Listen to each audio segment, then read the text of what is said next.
O eternal and almighty God, from whom all power and wisdom come, we are assembled here before thee to frame such laws as may tend to the welfare and prosperity of our province.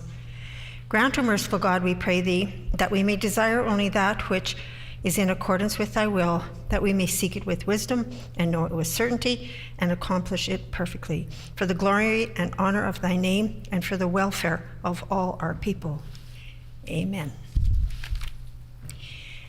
We acknowledge we are gathered on Treaty 1 territory and that Manitoba is located on the treaty territories and ancestral lands of the Anishinaabe, Anish-Inuak, Dakota Oyate, Dene Sulene, and Nihithuwug nations. We acknowledge Manitoba is located on the homeland of the Red River Métis. We acknowledge northern Manitoba includes lands that were and are the ancestral lands of the Inuit. We respect the spirit and intent of treaties and treaty making and remain committed to working in partnership with First Nations, Inuit, and Métis people in the spirit of truth, reconciliation, and collaboration. Good afternoon, everybody. Please be seated.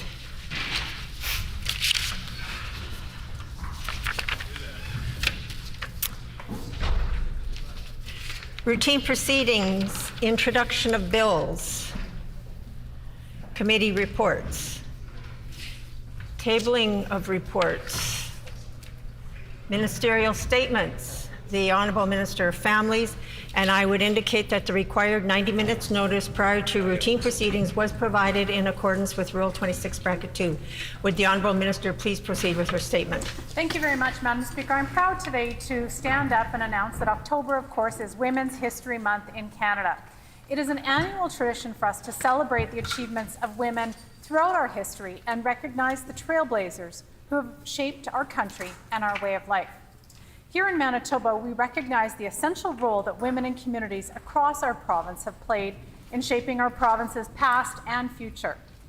Manitoba has a proud history of strong, ambitious women standing up and fighting for change.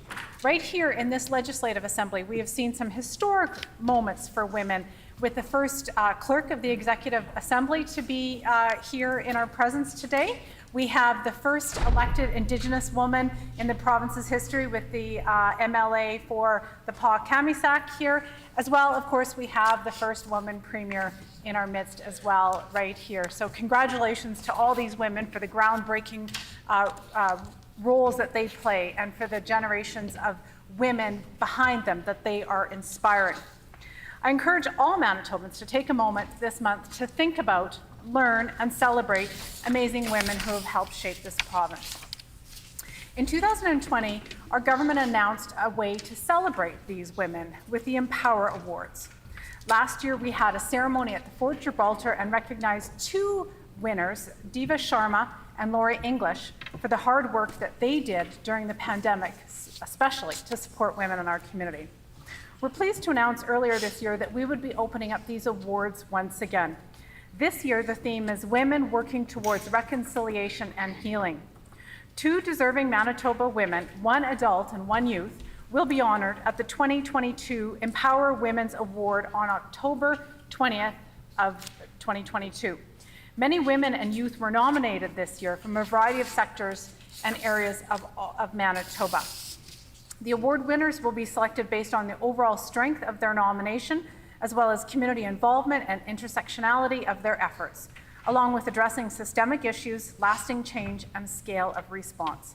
I look forward to learning about each of this year's nominees, which include artists and dancers, community organizers and activists, former and aspiring politicians, and aviation and STEM educators. I want to thank all of those who are nominated, as well as those who did the nominating, for recognizing the important work of those in our community. And I certainly look forward to seeing members of the Legislative Assembly attend that ceremony to recognize, establish, and honor these women. So happy Women's History Month. Thank you very much, Madam Speaker.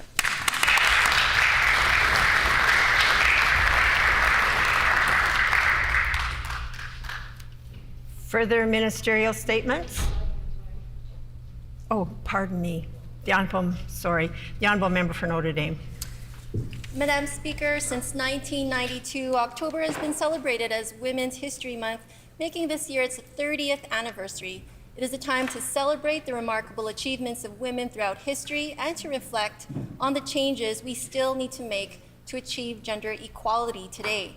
We must also use this time to remember that we still have much more to do. Every achievement a woman has made has been done in spite of the barriers that we continue to face. The gender pay gap in Canada persists and is even more pronounced for racialized and Indigenous women, as well as newcomers and women with disabilities. Women are still overrepresented in low-wage jobs and in low-paid care sector jobs. Even though this is crucial work, these jobs are undervalued because of their gendered associations. Many racialized and newcomer women work in severely underpaid care sectors, including home care, long-term care, and as direct support professionals. Despite the critical importance of this work, particularly as we face a healthcare staffing crisis, many are forced to work with no benefits or full-time status. Supporting these women workers needs to be central to our health human resource strategy for our province as we continue to navigate this pandemic and as we prepare for Manitoba's aging population. This work is critical to care. This Women's History Month, let's uplift the achievements of all women and continue to fight for justice and equity for women workers. Thank you, Madam Speaker.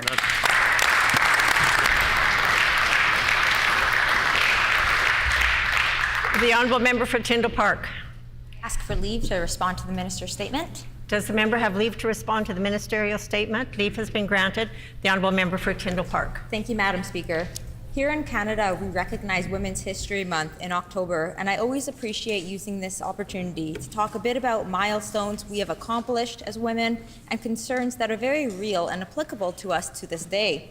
This year, however, I would like to use this as an opportunity to highlight a few women in this House.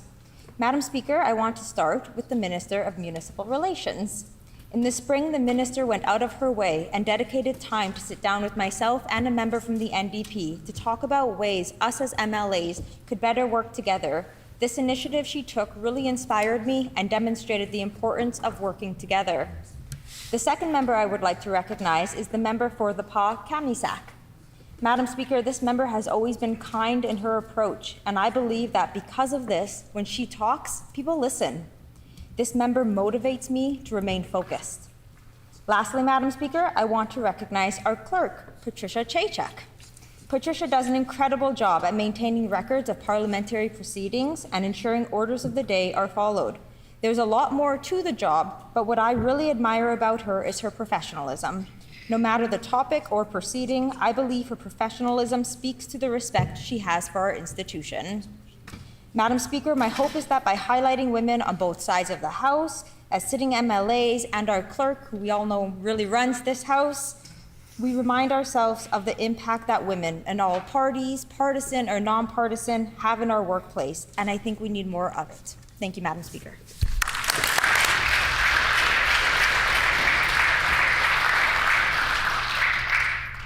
Further ministerial statements, the Honourable Minister of Sport, Culture and Heritage, and I would indicate that the required 90 minutes notice prior to routine proceedings was provided in accordance with our Rule 26, Bracket 2. Would the Honourable Minister please proceed with his statement? Thank you, Madam Speaker. I rise today to recognize and celebrate Islamic History Month, which our province observes annually in the month of October. Manitoba became the first Canadian province to proclaim an Islamic History Month, and through many contributions to our cultural, social, scientific, and economic spheres, Muslim communities have played an important role in our continually evolving provincial and national identities. For over 150 years, Muslims have called Canada home. The first census, conducted in 1871, reported 13 Muslims among the population of Canada. By the time the nation's first mosque was built in 1938, there were close to 700 Muslims in our country. It is truly a Canadian act, as the mosque was founded and built by a coalition of people from different faiths. Following changes to national immigration policies in the 1960s, Canada's Muslim community grew, and today is one of the country's most diverse groups, representing many distinct cultures, ethnicities, languages, practices, and traditions. Locally, this diversity was demonstrated recently at Winnipeg's Eid celebration in May. This event attracted over 10,000 members of the Muslim community to gather, pray, and give charity and congregation with each other. Whether you're in a small town or a big city, The impact of Manitoba's Muslim community is evident through their contributions to volunteerism in the arts, creative industries, sports, business, medicine, education, the trades, politics, and of course, public service. This dedication to community building exemplifies one of the core values that unites so many of us Manitobans. However, we cannot, Madam Speaker, overlook the fact that many Muslims locally and abroad have endured many struggles. And despite instances of hurtful acts, Manitobans have chosen to move forward in unity to continue to enhance life in our province based on our commitment to facilitate respect, understanding, and celebration of diversity. When people of all backgrounds are welcomed, our collective perspective expands, creating a province that is richer and more fulfilling for all Manitobans. Madam Speaker, I'd encourage all Manitobans to take advantage of the activities and events taking place throughout the month to better understand the contributions of Muslims to our province. And I ask those present to join me in celebrating the start of Islamic History Month 2022. Thank you.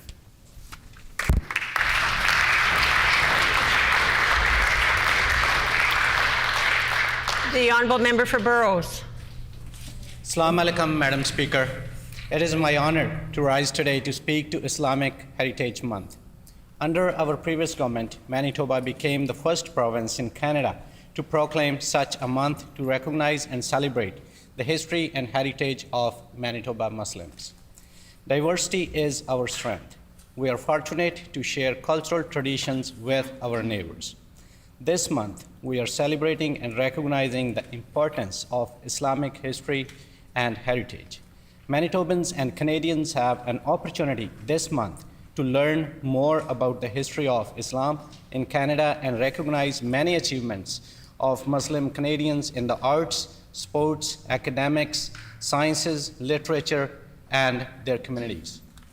It is also a time to acknowledge the ongoing challenges and barriers that Muslim Canadians face. This month is an opportunity to recognize and address continuing racism and hate that we must fight against.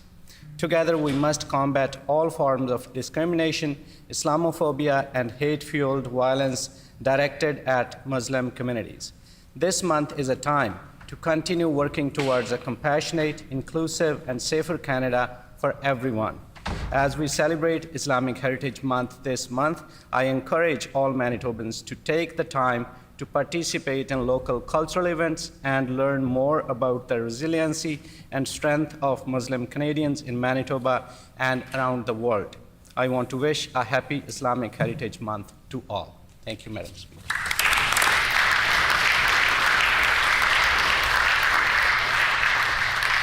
The Honourable Member for River Heights.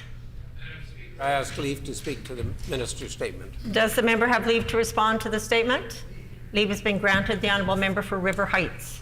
In Manitoba, Madam Speaker, we have an ever-growing Islamic community.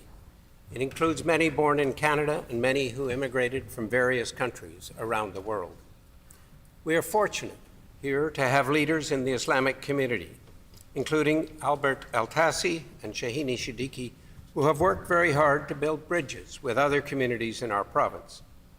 Because of this work, on many occasions, political and faith leaders in Manitoba have stood strong against discrimination directed against those in the Islamic community. Some years ago, I attended a talk in Winnipeg by Dr. Izzeldin Abuleish, a Palestinian doctor born and raised in the Jabalia refugee camp in Gaza. He worked as a doctor in both Israel and Gaza before coming to Canada. As a humanitarian, he sees the need for improved health and education for women as the way forward. On January 16, 2009, his 3 daughters and his niece were killed in the fighting in Gaza. In spite of the loss of his daughters, and indeed in response to it, he wrote a book titled I Shall Not Hate, dedicated to finding a way for us all to live together in peace.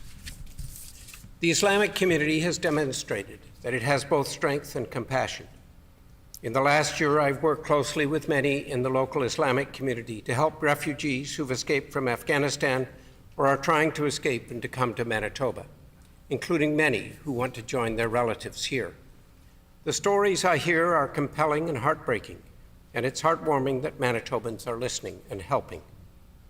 Last Saturday evening, the Nigerian Association of Manitoba banquet featured both Christian and Islamic prayers before dinner, an acknowledgement of the two major faiths of people from Nigeria. Thank you for the opportunity to speak. Merci, miigwech.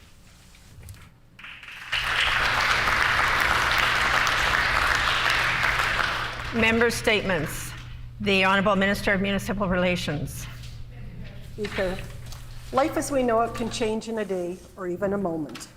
Too often we neglect to say the things we wish later that we had, or spend a bit of time more with someone we really needed that time, or a gesture of kindness and friendship could have changed someone's day or even their life. We need to live without regrets. It would make our world a better place for everyone. On July 24th, 2022, the life of Daniel Alexander Stokes, my special assistant, ended very quickly at the young age of 24 years. His family was devastated by his sudden death, as were we, his political family and friends. He was a healthy and a vibrant young man with so much energy and so many friends in his life. His future was full of opportunities, and he was an inspiration to all who knew him.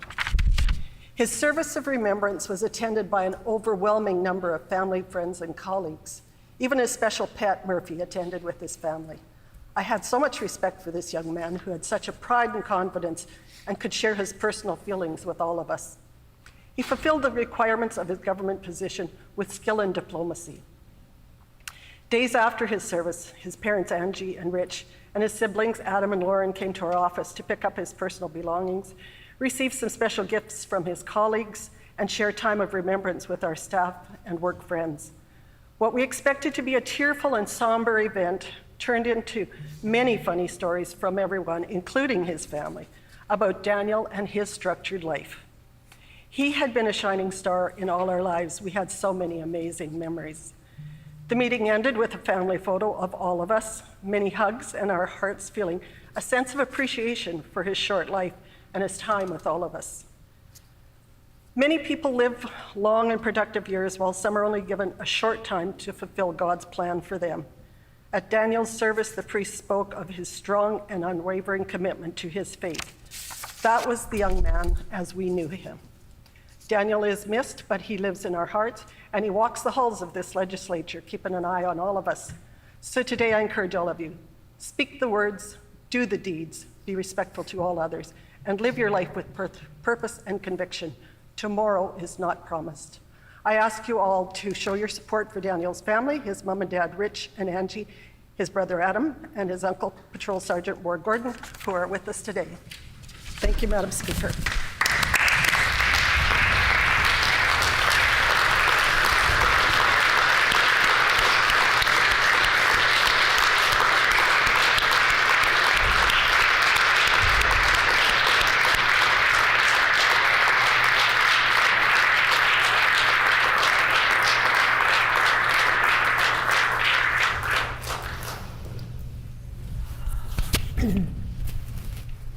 The Honourable Member for Wolseley. Madam Speaker, October is International Walk to School Month, and October 5th is Walk to School Day. During this month, children and their families are encouraged to walk to school instead of driving. And in Manitoba, activities are organized by the Green Action Centre as part of their Walktober campaign. I want to welcome staff from the Green Action Centre that are here today. Walktober focuses on creating healthy routines of active transportation within the community and is an opportunity for students to explore their neighborhood and build confidence by safely walking or biking to school. They provide workshops and activity kits for classrooms, including activities that can be adapted to rural areas. For many years, Green Action Centre has promoted the model of a walking school bus in neighborhoods where that is feasible. There are many benefits to walking. Time spent outdoors in the fresh air means a more energized start to the day for students. This helps improve students' concentration, and the added physical activity contributes to better health. Active school travel reduces car trips, which reduces our carbon footprint. It also reduces traffic congestion around schools that is directly linked to poor air quality from the concentration of greenhouse gas emissions around the entrance to schools. Studies show that diesel school buses contribute to the development of asthma in children and can harm brain and lung development. Walk to School Month is an excellent time to bring attention to the harms of fossil-fueled forms of travel, explore solutions such as transitioning to electric school buses, and reduce barriers to using active travel in urban areas. Manitoba students are not alone. International Walk to School Day takes place in 40 countries around the world. And while walking to school may have been the norm for many of us in the past, today families must be more intentional about joyful movement, taking the time to breathe in the outdoors, and to appreciate and protect the environment we are trying to preserve for our children. Thank you, Madam Speaker.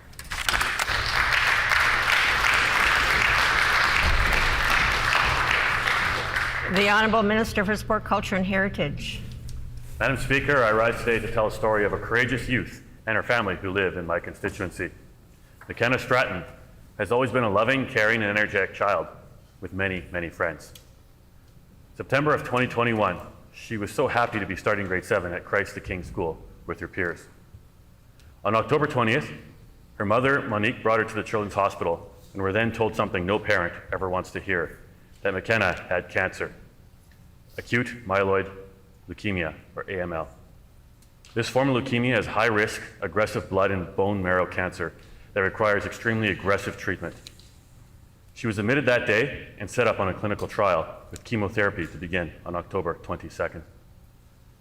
Before therapy was to start, she gracefully opted to have her long hair shaved off and donated to make wigs for others undergoing chemotherapy.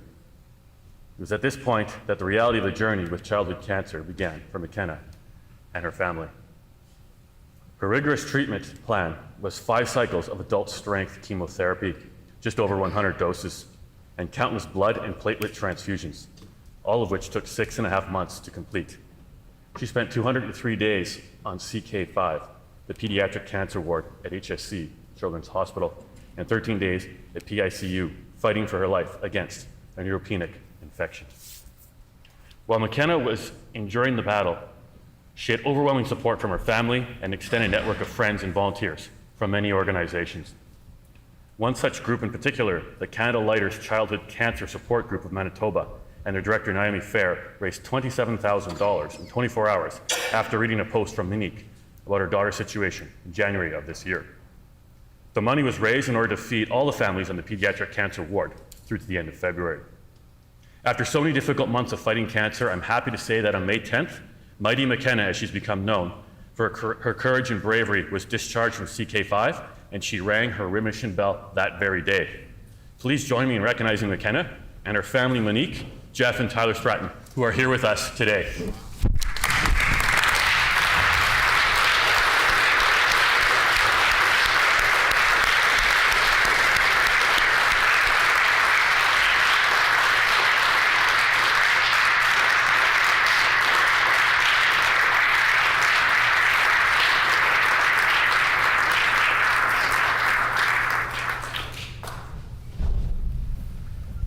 The Honourable Member for St. Vital. Thank you, Madam Speaker. Today, I recognize the Bonnie Vital Soccer Club for launching a new initiative called the All Ability Soccer Program, starting with a pilot project this October 29th and 30th. Every child deserves a chance to build lasting friendships, make memories, and feel like they belong. The All Ability Soccer Program, created by dedicated coach Jason Moist, who is in the gallery with us today, along with Club Executive Director Stephen Zeb, will look to provide children and youth ages 9 to 16 with intellectual or physical disabilities an opportunity to learn and play soccer. The fully inclusive program is designed and adapted for children and youth with any ability. The All Ability Soccer Program strives for an inclusive environment where all children and youth are given their opportunity to shine. Whether a child uses a wheelchair, walker, lives with an intellectual, communication, or developmental disability, the club's goal is to provide support to all and welcome all to the field. The emphasis of this program is on development and meaningful participation rather than competition. The All Abilities Soccer Program will benefit children by helping them develop a sense of belonging to community and club, learn the value of being part of a team, improve self-esteem, as well as improve fitness and social skills. Families will receive a fun and meaningful experience for all. Games and activities will be adapted to ensure every child's participation. The program is run in a safe and healthy environment, and participants' parents will have the opportunity to network with other families for support and information sharing. For details on the All Ability Soccer program, please visit bonnievital.com. I invite all members to join me in celebrating the work of the Bonnie Vital Soccer Club, Coach Jason Moist, Executive Director Stephen Zeb, and all staff and volunteers at the club. Thank you.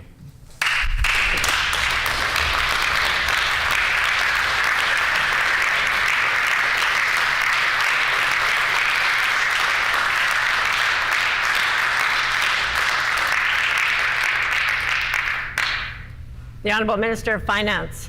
I recognize Norma Wood, the head leader of the Morden Achievers 4-H Club. Norma has been a part of Morden Achievers 4-H since it started 40 years ago.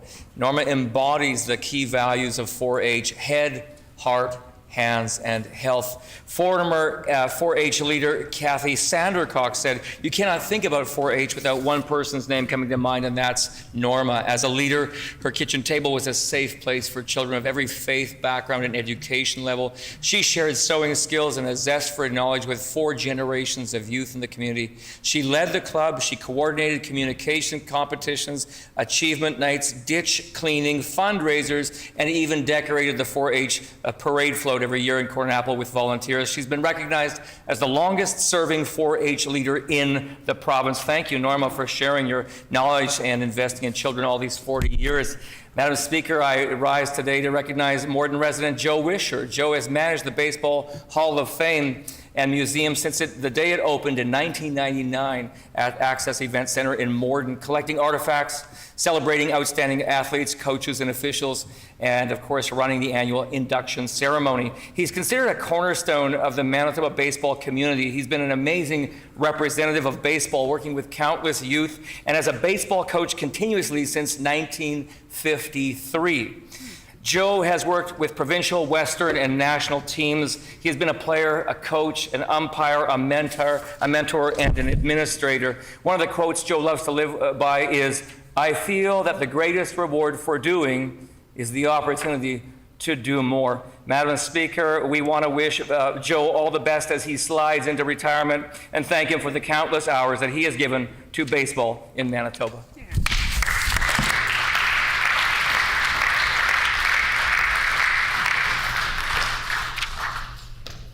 I would now like to draw the attention of all honourable members to the public gallery, where we have with us today Tina Beaudry-Meller, who is the former Saskatchewan Party Minister of Advanced Education and the Status of Women and Innovation, who is the guest of the Honourable Minister of Families. On behalf of all honourable members here, we welcome you here to the Legislature today.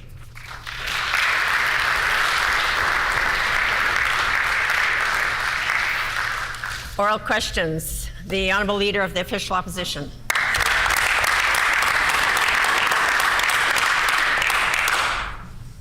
Madam Speaker, for years, Brian Pallister and the Premier cut our healthcare system. They forced those on the front lines and patients to undergo tremendous adversity and difficult situations. And instead of investing in healthcare, the Premier forced our hospitals to ask for private money to fund essential healthcare services. I'll table a letter from the St. Boniface Hospital Foundation, which hit doorsteps in Winnipeg recently. It asked for donations to help fund the construction of the emergency room at St. Boniface Hospital, asking Manitobans to chip in private dollars to pay for the emergency room at St. B, which the government should rightly be footing the bill for. Why is the Premier forcing our hospitals to ask for donations for essential healthcare services?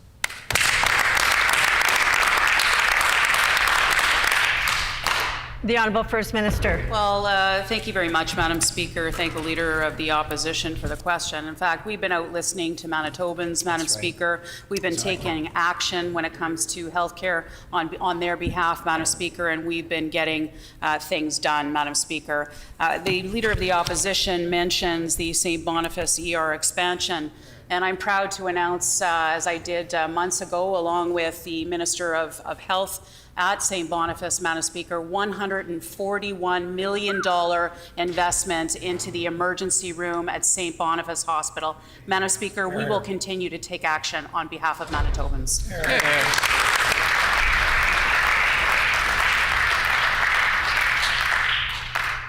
The Honourable Leader of the Official Opposition on a supplementary question. Madam Speaker, instead of funding new surgery spaces at the Concordia Hospital, the Premier said that the Concordia Hospital Foundation would have to ask for donations.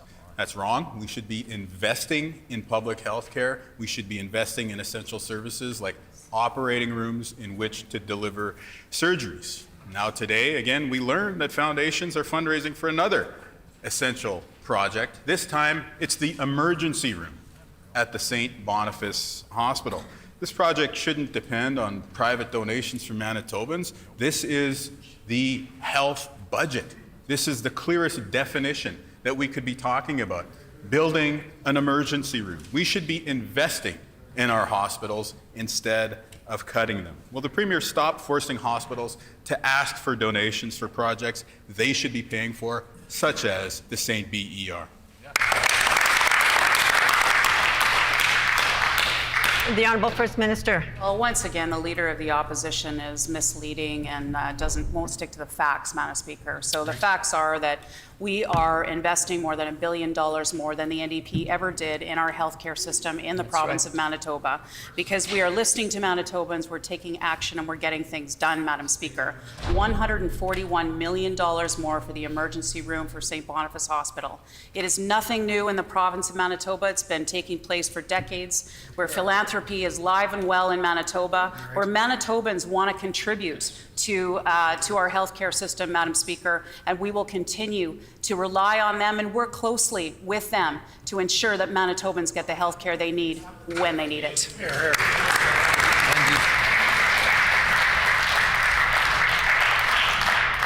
The Honourable Leader of the Official Opposition on a final supplementary. I just wanted to acknowledge that the Premier confirmed that she's going to rely on private donations to fund essential healthcare services. It's much like on the first day of this session when she said she was going to increase the amount of contracting out. First with Concordia Hospital, and now with St. Boniface Hospital, we see this government relying on private money to pay for essential services that should be paid for by the government. It's a fundamental Canadian value that you should have universal access to healthcare through a public system. And yet we're just not getting that sort of investment from this government. The Premier needs to reverse course. Will she stop forcing St. Boniface Hospital Foundation to ask for donations for their emergency room and instead pay for it out of the public resources? The Honourable First Minister. Is not saying that we should cancel the foundations throughout our province, Madam Speaker. Sounds like it. These community contributions have been the backbone of our province for decades, Madam Speaker. I'll remind the member opposite, during the dark days of the previous NDP government, community contributions took place even back then, Madam Speaker. But I'll remind him again. $141 million to the emergency room at St. Boniface Hospital. We will continue to make investments to these institutions in the province of Manitoba, Madam Speaker. Question is, what's his plan? Or does he have one? I don't think we know.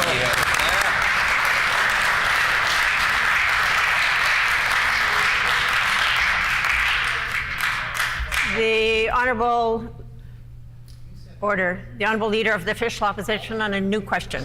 Madam Speaker, our plan on this side of the House is simple: universal public access to health care for Manitobans.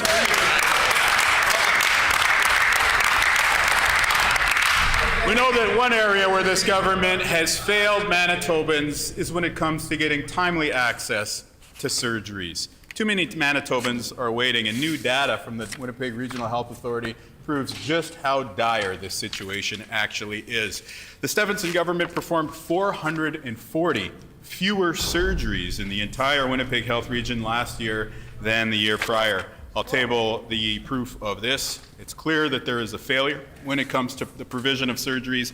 It's why so many Manitobans are speaking out against this government on health care. Will the Premier tell this House why her government performed fewer surgeries last year than when Brian Pallister was the Premier.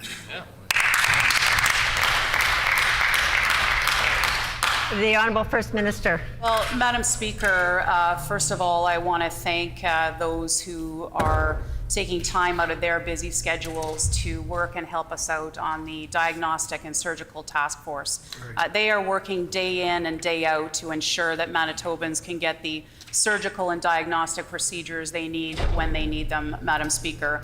We have invested more than $110 million in the surgical and diagnostic areas within our province, and we will continue to make those investments. We are partnering out there in the community, Madam Speaker, to ensure that we expand the number of surgical procedures that can take place, to ensure that more Manitobans get access to those surgical procedures, not less. If the NDP were in charge, Madam Speaker, they wouldn't allow that at all. That's thousands of surgical procedures that they wouldn't allow at all. They would say no to that, Madam Speaker. I can tell you we will stand for Manitobans and get them the health care they need when they need it, Madam Speaker.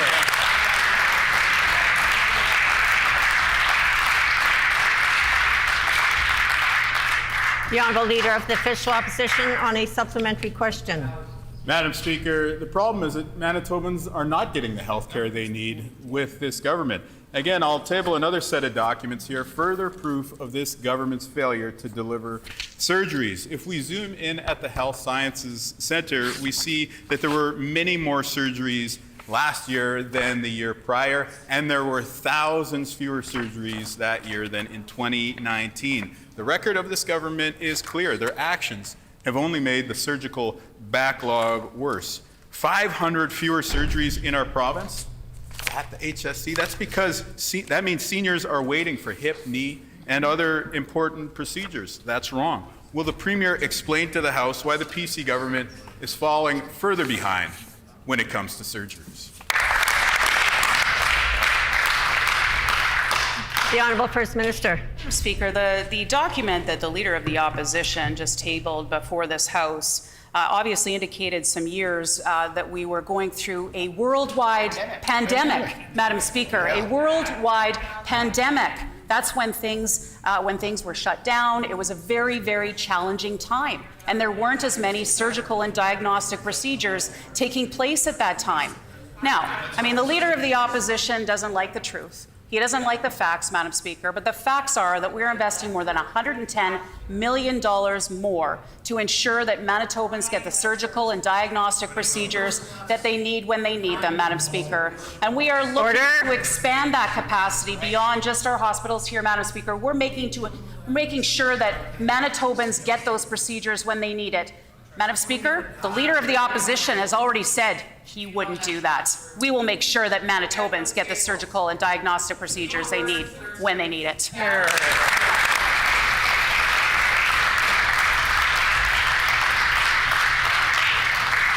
The Honourable Leader of the Official Opposition on a final supplementary. Madam Speaker, when we dive into the Premier's time as Health Minister, we see that Manitoba's healthcare system collapsed. It was an unprecedented situation anywhere in North America. Now when we look at the proof, the government, the documents that this government publishes with respect to surgeries, we see that there are 100 fewer surgeries being performed in the province. I'll table the document for the Premier's perusal. We see that the Stephenson government's record is clear. They are doing even a worse job than the Pallister government at providing surgeries to Manitoba. No one in Manitoba thought that Brian Pallister did a good job of managing the healthcare system. And yet apparently things are even worse now. Will the Premier finally abandon the cuts to healthcare, which have caused so many Manitobans hardship these past many years? The Honourable First Minister. Madam Speaker, the Leader of the Opposition continues to put false information on the record within this House. The facts of the matter are that we are investing more than $1 billion more than they ever did during their time when they were in office, Madam Speaker. Right. But I will say, Madam Speaker, we will not let our ideology get in the way of making sure that Manitobans get the surgeries and diagnostic procedures that they need when they need them, Madam Speaker. Even Gary Dewar got that back in the day. Former NDP Premier Gary Dewar contracted out for some services, Madam Speaker. I shudder to think what will happen if this member, this leader of the opposition, ever becomes the leader and the premier of this province, because I tell you that means that thousands upon thousands of surgeries and diagnostic procedures will be cancelled. That's not what Manitobans want.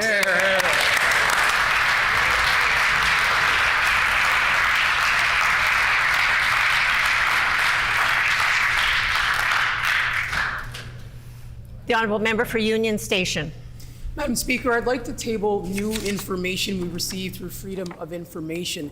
It shows the use of private agency nurses is accelerating under the PC government. In the first half of 2022, Southern Health spent $3.4 million.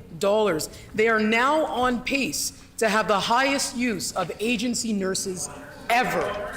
What is the minister doing to address this over-reliance? It's an over-reliance, despite the fact that they want to heckle and talk me down, Madam Speaker. It is an over-reliance on private agencies. What is the minister doing to address this?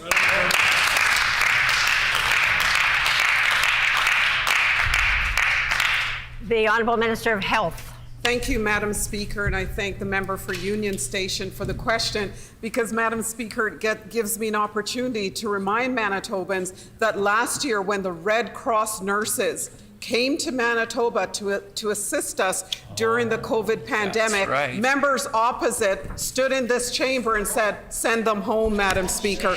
But our government took the steps necessary during a challenging time to increase seats, Madam Speaker, at the College of Nursing, 259 seats. And then we went further, Madam Speaker, and added 30 additional seats at the Red River College.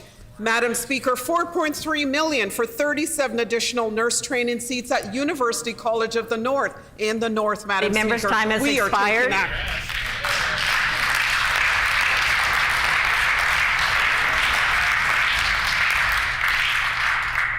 The honourable member for Union Station on a supplementary question. Madam Speaker, last week, the Premier praised all the contracting out our government has done of health services with the private sector. The result of that approach is that there are over 2,400 vacant nurse positions in the public system, and tens of millions of dollars are being spent on private agencies. Meanwhile, our hospitals can't keep up with the waits that we've never seen before, Madam Speaker. As we've shown today in the southern region, $3.4 million was spent in just the first 6 months of 2022. Will the minister explain why her government's approach means more and more for-profit private agencies? The Honourable Minister of Health. Madam Speaker, I want to remind Manitobans that it was under the dark days of the NDP that individuals who wanted to come to Manitoba, internationally educated nurses, could not get licensure here. They said no, Madam Speaker. On July 26th, our government said yes. We are adding more nurses to the system. 115 nurses graduated last October, and more, Madam Speaker, will be added to the system because the College of Nursing has added a third intake. We will continue to work with organizations like the College of Nursing to add more nurses to the system, something they were not willing to do.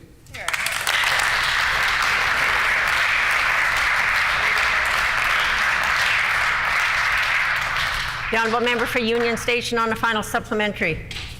Madam Speaker, the Premier has said it very clearly that she's contracting out health care. Their approach is actively undermining public health care in Manitoba. There are more than 2,400, that's 2,400 nurse vacancies in the public system. Nurses in the public system are currently being mandated like never before. Meanwhile, private agencies are provided more money and more flexibility. This needs to change. In the southern region, $3.4 million was spent in just the first 6 months of 2022. Why is the minister increasingly relying on for-profit private agencies?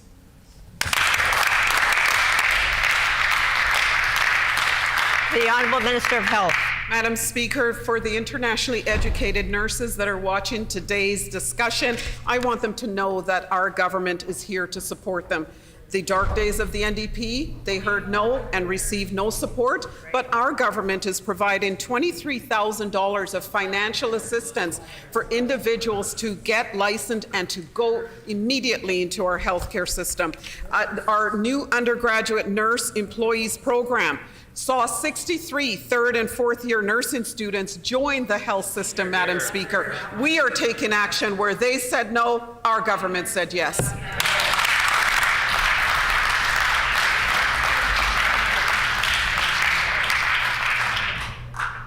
The Honourable Member for St. John's. Thank you, Madam Speaker. Russell Audet, a young farmer, has been waiting for over 2 weeks for spinal surgery after a tragic ATV accident. Several times he's been told that his surgery has been scheduled, only to be told hours later that he's been pushed back. Unfortunately, Russell's situation is not unique. Thousands of Manitobans are waiting for surgeries without any idea of when they're going to be scheduled. That's why the Premier needs to deliver on a surgical wait dashboard. Will she do so today?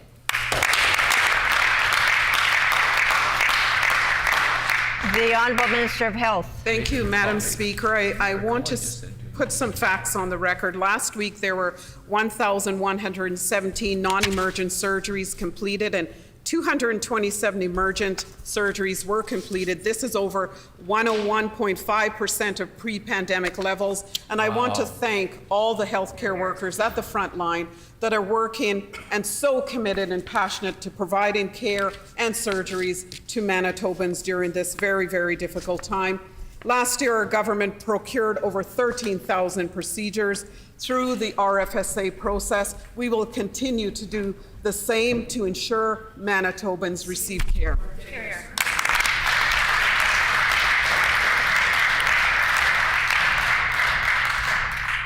The Honourable Member for St. John's on a supplementary question. The physical pain this young farmer and thousands of other Manitobans waiting for surgeries that are experiencing is unfathomable, Madam Speaker. To make matters worse, Manitobans are waiting for surgeries and they don't know when they're going to be able to have their procedure. The PC's promised to launch a diagnostic and surgical wait dashboard in July.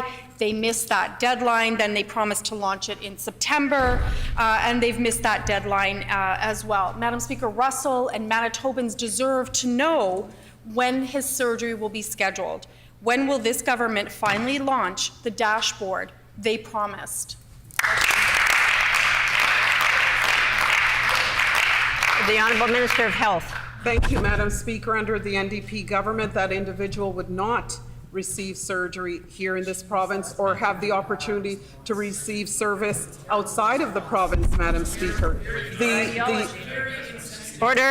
The dashboard, Madam Speaker, we want to ensure that we get it right. We want to ensure that it's user-friendly for all Manitobans. We will get it right. We will release the dashboard to Manitobans as soon as it's ready, Madam Speaker.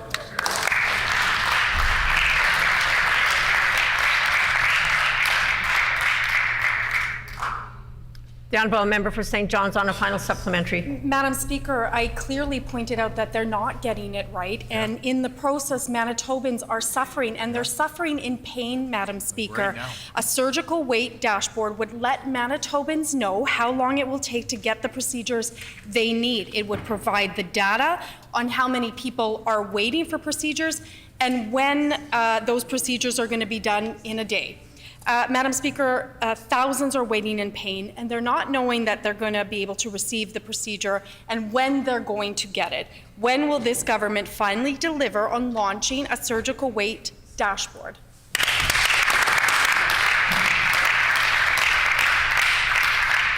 The Honourable Minister of Health. Thank you, Madam Speaker. Under the NDP, the Leader of the Opposition has said they would be suffering in pain for as long as they have to, Madam Speaker. Wait times for the last 5 years have been routinely published on the government website, including most surgeries, diagnostics, and cancer care services. We want to ensure Manitobans have access to accurate information, user-friendly information. The dashboard will be released, Madam Speaker. It's just the NDP fear-mongering again. There's no facts. We will release the dashboard.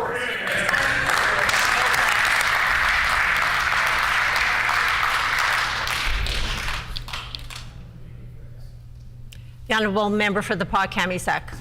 Thank you, Madam Speaker. Peguis First Nation community members are disappointed. They waited all summer to hear from this government if they would commit to helping out and build permanent flood protection infrastructure. Yet they've heard nothing. 5 times over the past 16 years, Peguis First Nations has had to deal with flooding. It's time for permanent flood protection infrastructure. Will the minister make a commitment today? The Honourable Minister for Transportation and Infrastructure. Thank you, Madam Speaker. I want to thank the member for the Pas-Kamisak for that question. I'm not quite sure where she's getting her information from, Madam Speaker, because myself and my colleague, the Honourable Minister for Indigenous Reconciliation and Northern Relations, both actually met with Chief Hudson to talk about Peguis, and we were supposed to have a meeting with Patty Hajdu, Minister Patty Hajdu, but when the Queen passed away, the meeting has been postponed. So I'm not quite sure, Madam Speaker, where she's getting her information from. Oh, yeah.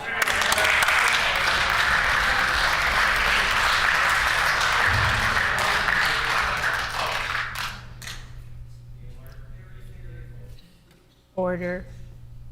The Honourable Member for the Pas-Kamisak on a supplementary question. Madam Speaker, Kinan Askumitin, in fact, I got my information directly from Chief Hudson.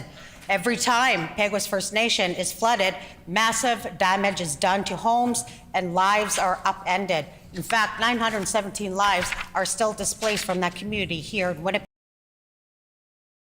Has been invested in. Permanent solutions would save people's homes, and it would save millions of dollars.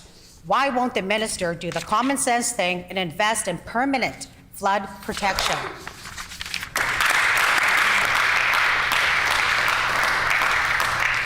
The Honourable Minister for Transportation and Infrastructure. Thank you, Madam Speaker. The members should actually realize that a lot of times when it comes to the responsibility for when it comes to flood protection, it's with the Indigenous Services Canada, Madam Speaker. They're the ones that are leaders on when it comes to flooding, and they're the ones that are actually the ones that look at long-term, and they have to lead on this project, Madam Speaker. And we actually have conversations already with the federal government to look at a long-term strategy. We're looking at short-term. Our staff have been out there to Peguis First Nations during the flood and making sure that they had all the assistance. We even sent them 50 pumps to help out with the First Nation. And we actually have conversation with Chief Hudson right now, and we're doing everything we are possible to make sure that we move forward and have a permanent solution. You're here.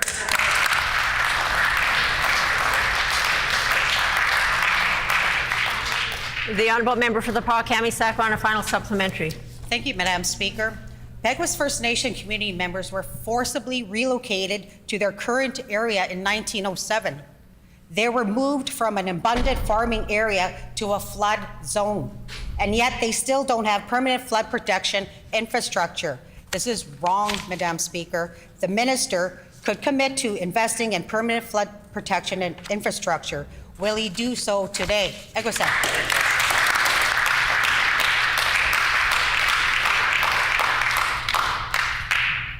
The Honourable Minister of Transportation and Infrastructure. The member for the Pas-Kamisak should take a history lesson because it was the federal government that moved the First Nations to location right now. The thing is, we are working with the federal government to make sure that we do things right, Speaker, and making sure that we do permanent structures when it comes to long-term opportunities to make sure that there's flood mitigation for Peguis First Nation. We're there to help them, Madam Speaker. What is their plan?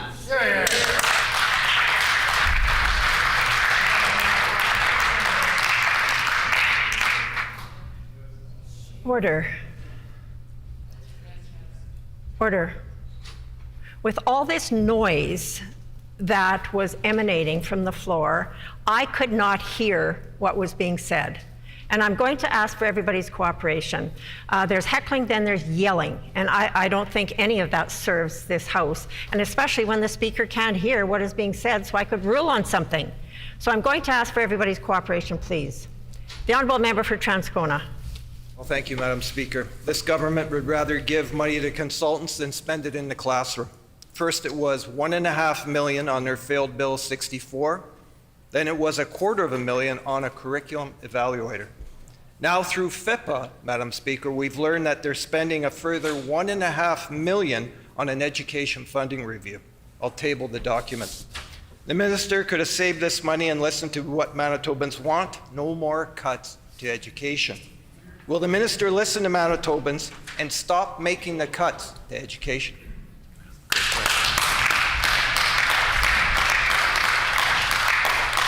The Honourable Minister of Education and Early Childhood Learning. Thank you, Madam Speaker, and I appreciate the question coming from the member from Transcona, where he's at least acknowledging the fact that, yes, we do actually answer FIPA requests, Madam Speaker.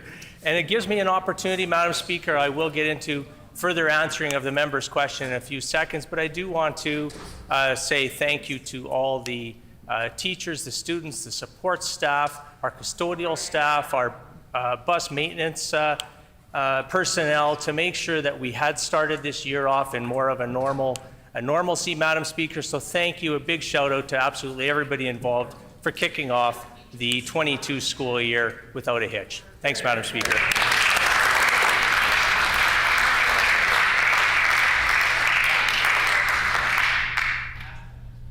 The Honourable Member for Transcona on a supplementary question. Well, thank you, Madam Speaker. While the minister continues to defer and deflect, educators continue to work in their classrooms in a system that's been underfunded since 2016. And that's a fact. It's laid out in the frames, Madam Speaker.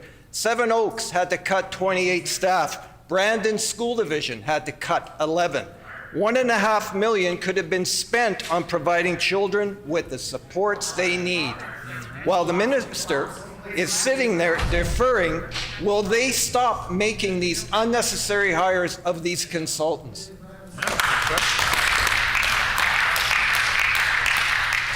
The Honourable Minister of Education and Early Childhood Learning.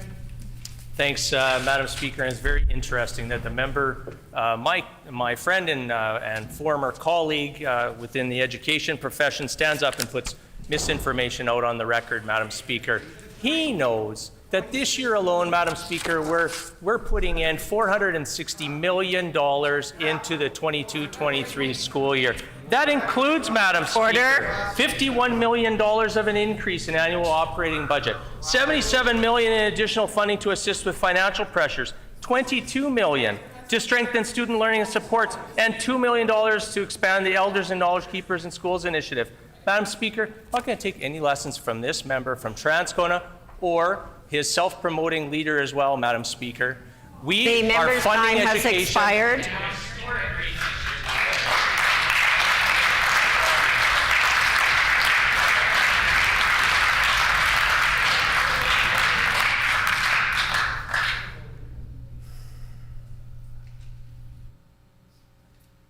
The Honourable Member for Transcona on a final supplementary. Thank you, Madam Speaker. I'll just remind the minister that in 2016, the province used to cover 62% of education costs total. It is now down to 56%, Madam Speaker. That is shameful, and that is on the record. Parents and teachers will be the first to tell this government that funding is not keeping up with demands.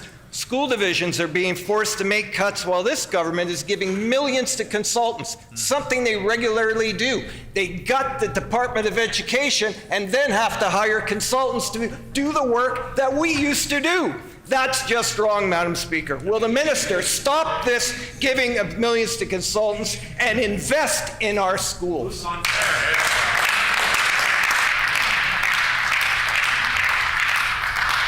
The Honourable Minister of Education and Early Childhood Learning.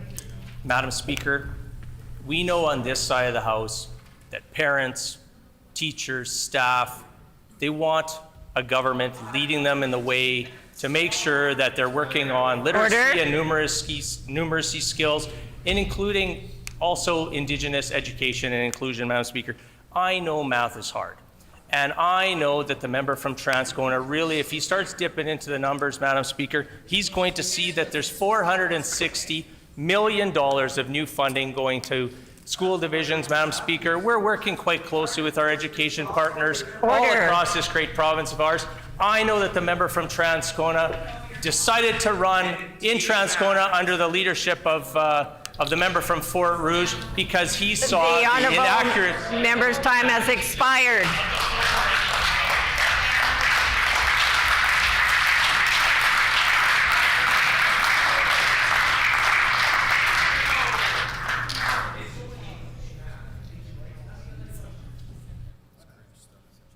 Order. The honourable member for St. Boniface. Thank you, Madam Speaker. In June, I met with 5 constituents with disabilities under the age of 60 who are living in long-term care. They may have MS, strokes, brain injuries, or a degenerative disease, and they have to pay for their own upkeep out of EIA, which leaves them with less than $10 a day or $270 to $270 a month in disposable income. They want to have dignity and independence, but in 2018, this PC government started charging them $30 an hour and a minimum of 3 hours to get them to appointments accompanied. 1/3 of their monthly income might go for just one X-ray or test. Will this government immediately reverse the decision and ensure these people can get to their appointments free of charge, as they did before? The Honourable Minister of Families. Madam Speaker, our government recognizes that people living with disabilities have certainly undergone a very challenging time with the onset of a global pandemic in the last few years. That is why we've made some historic investments in disability services. That is why we've also raised the wages for people who work in the sector, because we know that there is a massive shortage of skilled work in that sector. So we've enhanced the wages for the direct service workers and have made other investments to ensure that people with disabilities can get the services that they need when they need it most.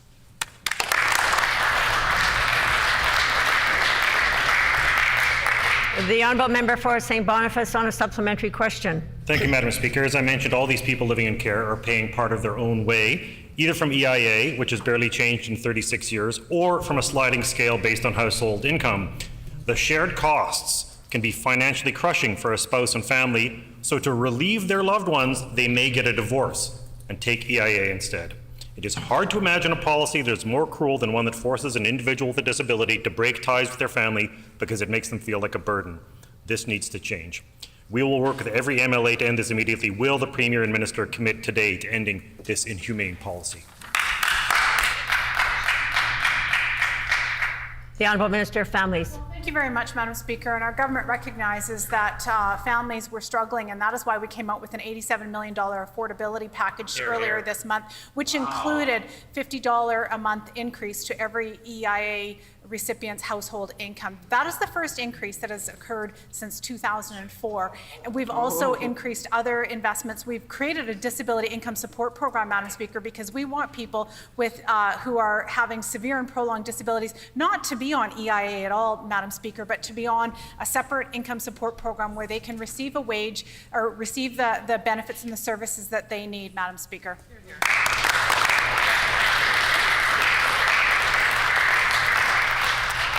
The honourable member for Tyndall Park. Thank you, Madam Speaker. This provincial government has a responsibility in keeping Manitobans safe. Just over the last week, and just in Tyndall Park, people have posted on Facebook how garages have been broken into, cameras and windows have been damaged, personal items have been stolen from yards, and hydrometers and burrows have been ripped off of businesses.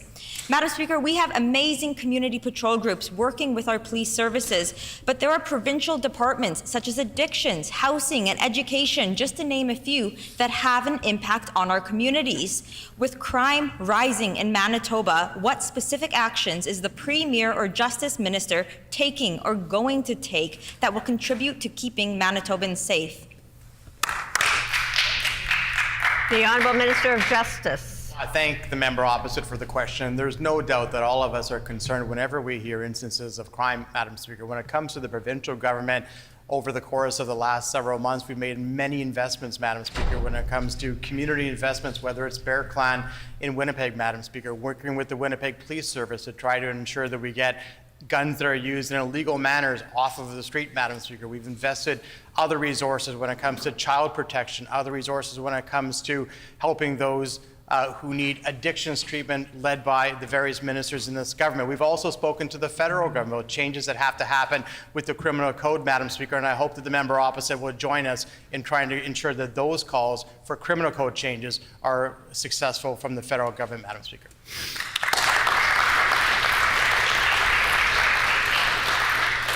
The honourable member for Radisson. Manitobans have been shocked by random acts of violence, often using knives.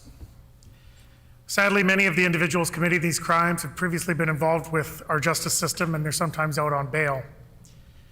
Can the Minister of Justice please explain how our government has taken steps to address the issue of knife-related violent crime?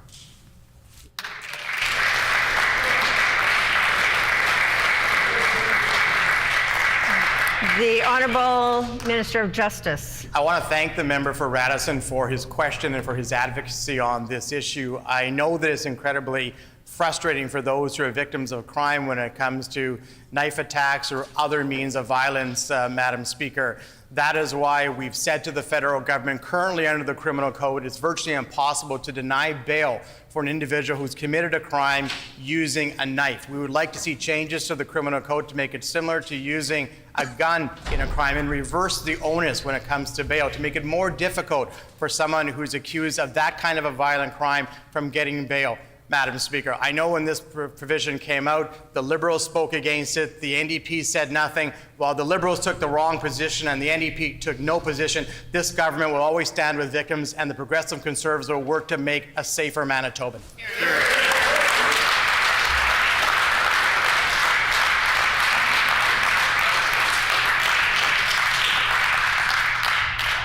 The Honourable Member for Burrows.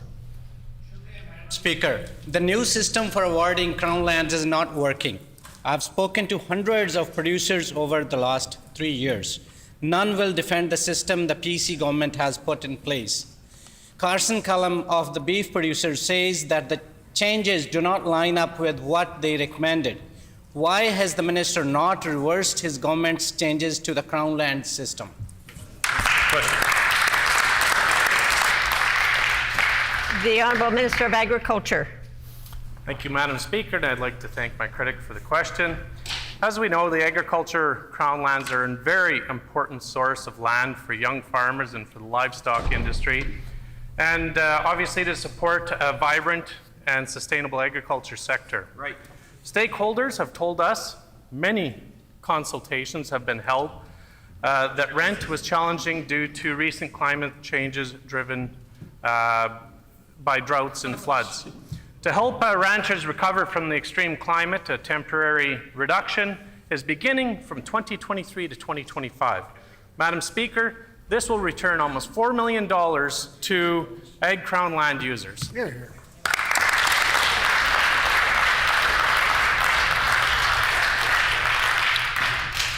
The Honourable Member for Burrows on a supplementary question. Shukriya, Madam Speaker. The PC government consulted none before changing the Crown lands regulation several years ago. The right approach would be to restore a system that prioritizes young producers. Matthew Atkinson from Beef Producers Crown Lands Committee says the new system makes it very difficult for the young producers to outbid those more established. It's leaving our younger producers behind. When will the minister reverse his government's changes to the Crown lands system?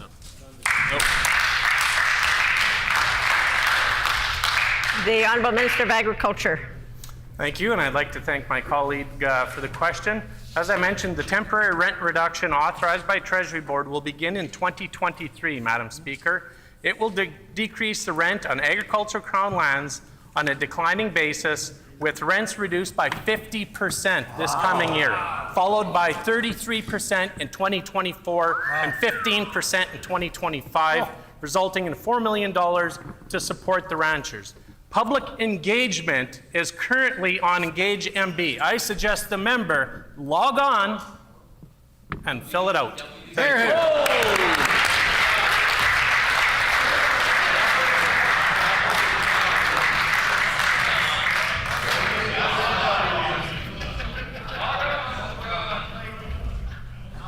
The time for oral questions has expired. Petitions. The Honourable Member for Transcona. Thank you, Madam Speaker. I wish to present the following petition to the Legislative Assembly. The background of this petition is as follows. The Bibliothèque Régionale Jolie has been served by notice by the Red River Valley School Division to vacate the premises currently situated in the auditorium of Ecole Heritage School by March 31, 2023. Number 2, the auditorium was originally built in the 1960s by renowned Manitoba architect Etienne Gaboret and has been home to the JRL for 48 years. Number 3, a photo of the auditorium captioned "The Regional Library" is published in a 2008 document titled Heritage Buildings in RM of de Salaberry and St. Pierre Joly. It is marked as an important modern building that could attain the status of heritage site.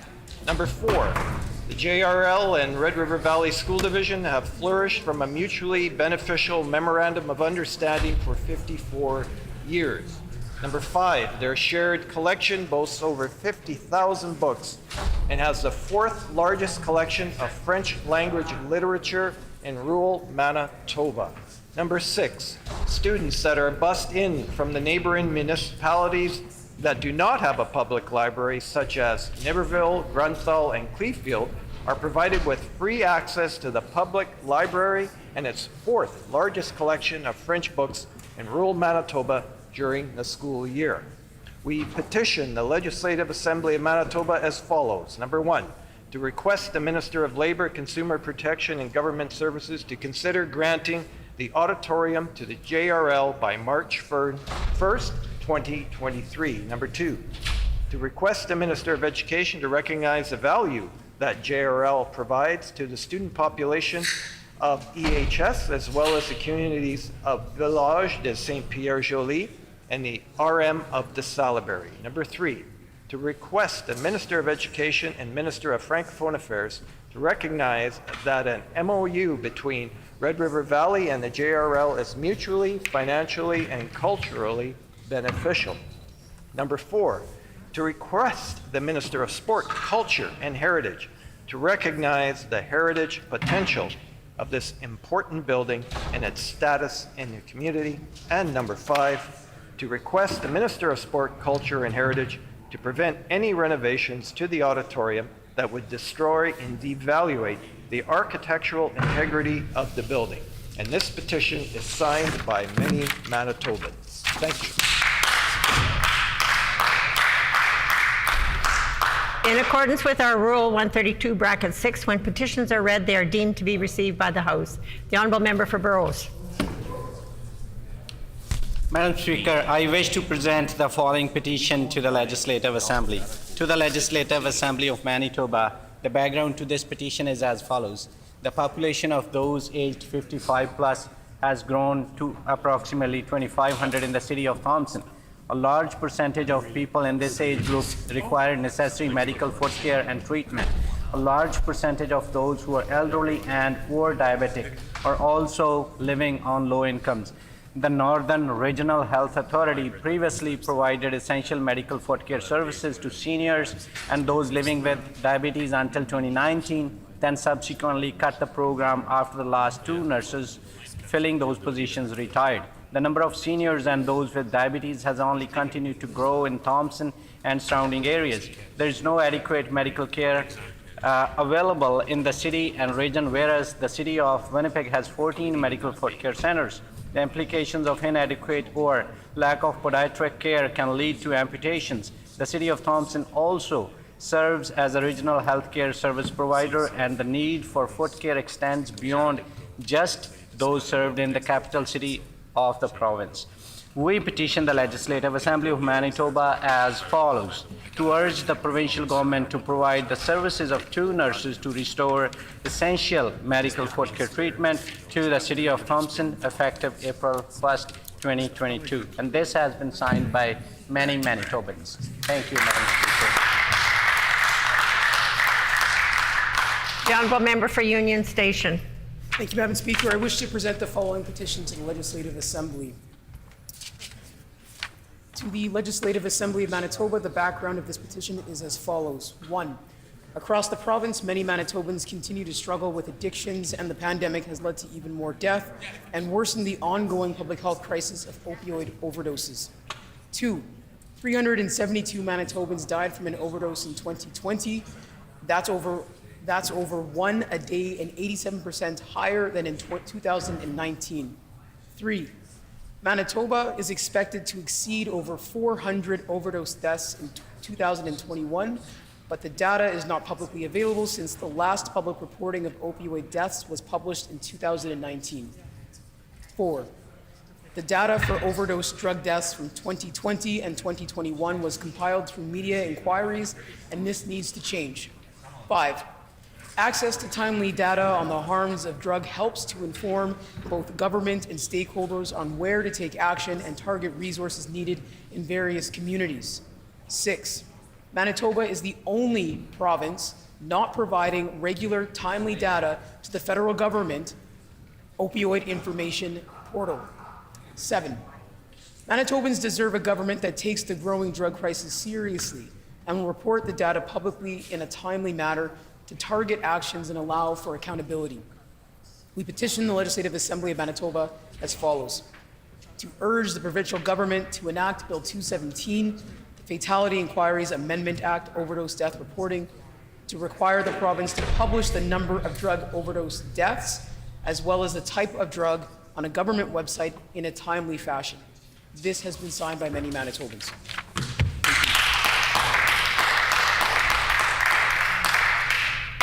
The Honourable Member for River Heights. Madam Speaker, I wish to present the following petition to the Legislative Assembly. The background to this petition is as follows. A hearing aid is a battery-powered electronic device designed to improve an individual's ability to perceive sound. Worn in or behind a person's ear, they make some sounds louder, helping people hear better when it's quiet and when it's noisy. People who suffer hearing loss, whether due to aging, illness, employment, or accident, not only lose the ability to communicate effectively with friends, family, or colleagues, they also can experience unemployment, social isolation, and struggles with mental health. Hearing loss can also impact the safety of an individual with hearing loss as it affects the ability to hear cars coming, safety alarms, call 911, etc. A global commission on the state of the research for dementia care and prevention released an updated consensus report in July 2020, identifying 12 key risk factors for dementia and cognitive decline. The strongest risk factor that was indicated was hearing loss. It was calculated that up to 8% of the total number of dementia cases could potentially be avoided with management of hearing loss.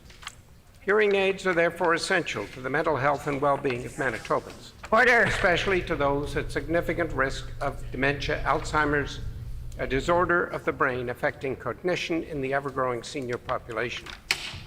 Audiologists are healthcare professionals who help patients decide which kind of hearing aid will work best for them, based on the type of hearing loss, patient's age, and ability to manage small devices, lifestyle, and ability to afford. The cost of hearing aids can be prohibitive to many Manitobans, depending on their income and circumstances. Hearing aids cost an average $995 to $4,000 per year, and many professionals say the hearing aids only work at their best for 5 years. Manitoba residents under the age of 18 who require a hearing aid as prescribed by an otolaryngologist or audiologist will receive either an 80% reimbursement from Manitoba Health of a fixed amount for an analog device, up to a maximum of $500 per year, or 80% of a fixed amount for a digital or analog programmable device, up to a maximum of $1,800. However, this reimbursement is not available to Manitobans who need the devices who are over the age of 18, which will result in financial hardship for many young people entering the workforce, students, and families. In addition, seniors, representing 14.3% of Manitoba's populations, are not eligible for reimbursement despite being the group most likely in need of a hearing aid. Most insurance companies only provide a minimum partial cost of a hearing aid, and many Manitobans, especially retired persons, age-old pensioners, and other low-income earners, do not have access to health insurance plans. The province of Quebec's Hearing Devices Program covers all costs related to hearing aids and assistive listening devices, including the purchase, repair, and replacement. Alberta offers subsidies to all seniors, 65 and over, and low-income adults, 18 to 64, once every 5 years. New Brunswick provides coverage for the purchase and maintenance, not covered by other agencies or private health insurance plans, as well as assistance for those for whom the purchase would cause financial hardship. Manitobans over age 18 are only eligible for support for hearing aids if they're receiving employment and income assistance, and the reimbursement only provides a maximum of $500 an ear. We petition the Legislative Assembly of Manitoba as follows. 1. To urge the provincial government to consider hearing loss as a medical treatment under Manitoba Health. 2. To urge the provincial government to provide income-based coverage for hearing aids to all who need them, as hearing has been proven to be essential to Manitobans' cognitive, mental, and social health and well-being. Signed by Hope Stad, Frida Carlson, Elaine Mayer, and many, many other Manitobans. The Honourable Member for Elmwood. I wish to present the following petition to the Legislative Assembly. The background of this petition is as follows. Number 1, over 25,000 vehicles per day cross Louise Bridge, which has served as a vital link for vehicular traffic between northeast Winnipeg and the downtown for the last 110 years.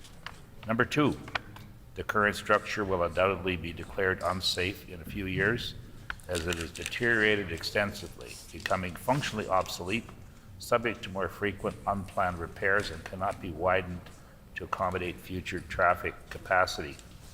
Number 3, as far back as 2008, the City of Winnipeg City has studied where the new replacement bridge should be situated. Number 4, after including the bridge replacement in the city's 5-year capital budget forecast in 2009, the new bridge became a short-term construction priority in the city transportation master plan of 2011. Number 5, city capital and budget plans identified replacement of the Louise Bridge on a site just east of the bridge and expropriated homes there on the south side of Narron Avenue in anticipation of a 2015 start. Number 6, in 2014, the new city administration did not make use of available federal infrastructure funds. Number 7, the new Louise Bridge Committee began its campaign to demand a new bridge, and its surveys confirmed residents wanted a new bridge beside the current bridge, with the old bridge kept open for local traffic. Number 8, the NDP provincial government signaled its firm commitment to partner with the city on replacing the Louise Bridge in its 2015 throne speech. Unfortunately, provincial infrastructure initiatives such as the new Louise Bridge came to a halt with the election of the Progressive Conservative government in 2016. Number 9, more recently, the city tethered the Louise Bridge replacement issue to its new transportation master plan and Eastern Corridor project. Its recommendations have now identified the location of the new Louise Bridge to be placed just to the west of the current bridge, not to the east as originally proposed. The city expropriation process has begun. Number 10, the provincial budget due in mid-April 2022 is the province's opportunity to announce its portion of funding for this long overdue vital link to Northeast Winnipeg and Transcona. We petition the Legislative Assembly of Manitoba as follows. Number 1, to urge the Premier to financially assist the City of Winnipeg in her new 2022 provincial budget to build this 3-lane bridge in each direction to maintain this vital link between Northeast Winnipeg, Transcona, and the downtown. Number 2, to urge the provincial government to recommend that the City of Winnipeg keep the old bridge fully open to traffic while the new bridge is under construction. And number 3, to urge the provincial government to consider the feasibility of keeping the old bridge open for active transportation in the future. And this petition is signed by many, many Manitobans. The Honourable Member for the Kamisak. Thank you, Madam Speaker. I wish to present the following petition to the Legislative Assembly. The background to this petition is as follows. Number one, Provincial Road number 224 serves Peguis First Nation, Fisher River Cree Nation, and surrounding communities. The road is in need of substantial repairs. Number two, the road has been in poor condition for years and has numerous potholes, uneven driving surfaces, and extremely narrow shoulders. Number three, due to recent population growth in the area, there has been increased vehicle and pedestrian use of Provincial Road 224. Number four, without repair, Provincial Road 224 will continue to pose a hazard to many Manitobans who use it regularly.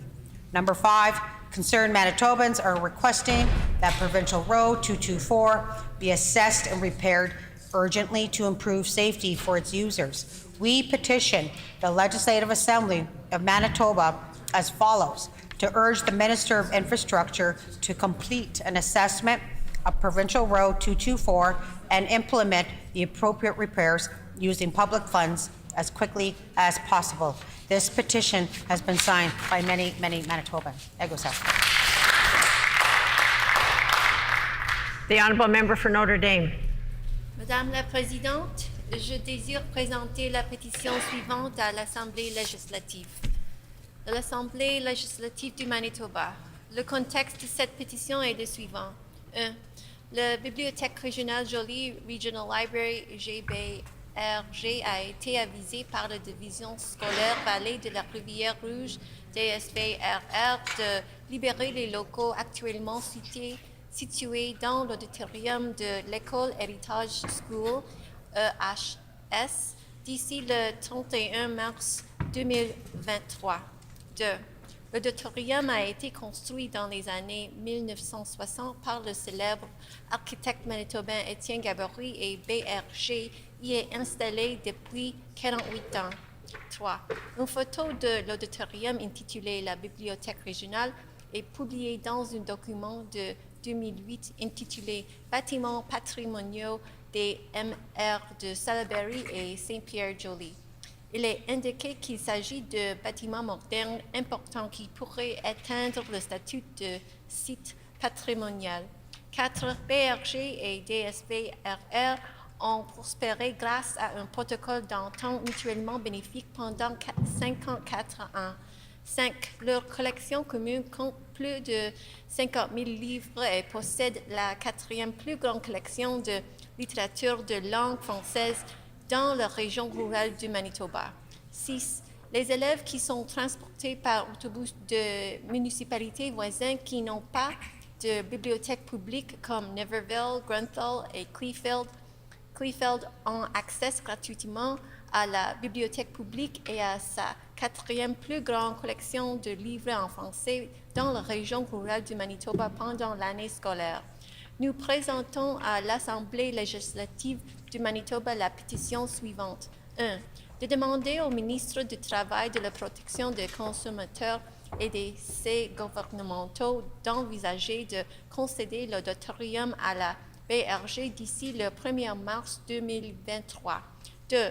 Demander au ministre de l'Éducation de reconnaître la valeur que la BRG apporte à la population étudiante de l'EHS ainsi qu'aux communautés de village de Saint-Pierre-Joly et de la MR de Salaberry. 3. Demander au ministre de l'Éducation et au ministre des Affaires francophones de reconnaître qu'un protocole d'entente entre le RRVSD et GRL est mutuellement bénéfique financièrement et culturellement. 4. Demander au ministre des Sports, de la Culture et du Patrimoine de reconnaître le potentiel patrimonial de cet important bâtiment et son statut au sein de la communauté. 5. Demander au ministre des Sports, de la Culture et du Patrimoine d'empêcher toute rénovation de l'auditorium qui détruirait et dévaloriserait l'intégrité architecturale du bâtiment. Cette pétition est signée par Michel Gendron, Katrina Poirier, Denise Perron. Et that's it. Thanks.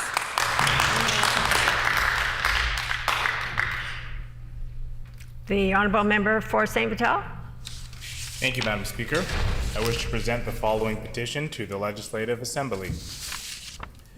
To the Legislative Assembly of Manitoba, the background to this petition is as follows. 1. The Bibliothèque Régionale Jolie Regional Library, JRL, has been served notice by the Red River Valley School Division, RRVSD, to vacate the premises currently situated in the auditorium of École Heritage School, EHS, by March 31st, 2023. 2. The auditorium was originally built in the 1960s by renowned Manitoba architect Etienne Gabory, and it has been home to the JRL for 48 years. 3. A photo of the auditorium captioned "The Regional Library" is published in a 2008 document titled Heritage Buildings in the RM de Salbury and St. Pierre-Joly. It is marked as an important modern building that could attain the status of a heritage site. 4. JRL and RRVSD have flourished from a mutually beneficial memorandum of understanding for 54 years. 5. Their shared collection boasts over 50,000 books and has the 4th largest collection of French language literature in rural Manitoba. 6. Students that are bused in from neighboring communities that do not have public libraries such as Niverville, Grunthal, and Kleefeld are provided with free access to the public library and its 4th largest collection of French books in rural Manitoba during the school year. We petition the Legislative Assembly of Manitoba as follows. 1. To request the Minister of Labour, Consumer Protection and Government Services to consider granting the auditorium to the JRL by March 1st, 2023. 2. To request the Minister of Education to recognize the value that JRL provides to the student population of EHS, as well as the communities of Village de St. Pierre-Joly and the RM de Salbury. 3. To request the Minister of Education and the Minister of Francophone Affairs to recognize that an MOU between the RRVSD and JRL is mutually, financially, and culturally beneficial. 4. To request the Minister of Sport, Culture, and Heritage to recognize the heritage potential of this important building and its status in the community. 5. To request the Minister of Sport, Culture, and Heritage to prevent any renovations to the auditorium that would destroy and devalue the architectural integrity of the building. And this petition has been signed by many Manitobans. Thank you, Madam Speaker. The Honourable Member for Thompson. Madam Speaker, I wish to present the following petition to the Legislative Assembly of Manitoba. To the Legislative Assembly of Manitoba, the background of this petition is as follows. The population of those aged 55 and up has grown to approximately 2,500 in the city of Thompson. A large percentage of people in this age group require necessary medical foot care and treatment. A large percentage of those who are elderly and or diabetic are also living on low incomes. The Northern Regional Health Authority previously provided essential medical foot care service to seniors and those living with diabetes until 2019, then subsequently cut the program after the last 2 nurses filling those positions retired.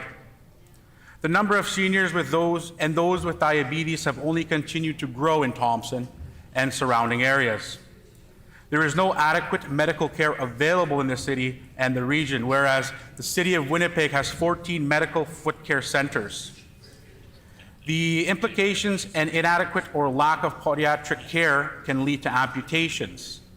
The city of Thompson also serves as a regional healthcare service provider, and the need for foot care extends beyond just those served in the capital city of the province.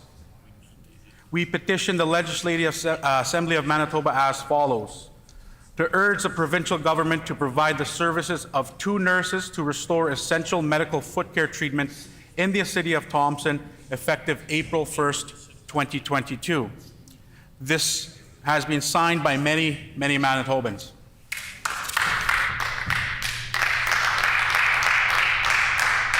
The honourable member for Point Douglas. Which, Madam Speaker, I wish to present the following petition to the Legislative Assembly. The background to this petition is as follows. 1. The population of those aged 55 plus has grown to approximately 2,500 in the city of Thompson. 2. A large percentage of people in this age group require necessary medical foot care and treatment.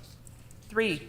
A large percentage of those who are elderly and or diabetic are also living on low incomes. 4. The Northern Regional Health Authority previously provided essential medical foot care services to seniors and those living with diabetes until 2019, then subsequently cut the program after the last 2 nurses filling those positions retired. 5. The number of seniors and those with diabetes has only continued to grow in Thompson and surrounding areas. 6. There is no adequate medical care available in the city and region, whereas the city of Winnipeg has 14 medical foot care centers. 7.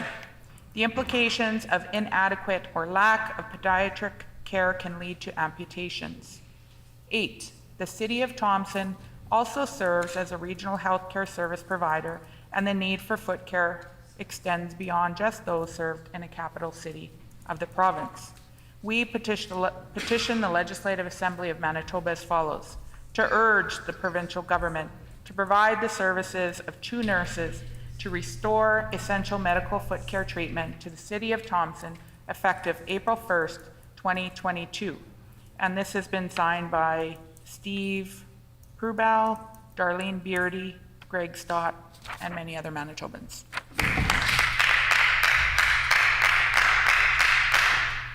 Further petitions? Grievances? Orders of the day, government business. The Honourable Government House Leader. Thank you, Madam Speaker and others. I'd like to announce that the Standing Committee on Agriculture and Food will meet on Wednesday, October 5th, 2022, and if necessary, on Thursday, October 6th, 2022, at 6 p.m. to consider Bill number 22, the Environment Amendment Act Pesticide Restrictions. It has been announced that the Standing Committee on Agriculture and Food will meet on Wednesday, October 5th, 2022, and if necessary, on Thursday, October 6th, 2022, at 6 p.m. to consider Bill number 22, the Environment Amendment Act, Pesticide Restrictions. The Honourable Government House Leader. Thank you again, Madam Speaker and others. I'd like to announce that the Standing Committee on Social and Economic Development will meet on Wednesday, October 5th, 2022 at 6 p.m. to consider the following: Bill number 13, the Social Services Appeal Board Amendment Act; Bill number 14, the Drivers and Vehicles Amendment, Highway Traffic Amendment, and Manitoba Public Insurance Corporation Amendment Act; Bill number 24, the Real Property Valuation Board and Related Amendments Act; Bill number 208, the Teachers Pensions Amendment Act; and Bill number 240, the Jewish Heritage Month Act.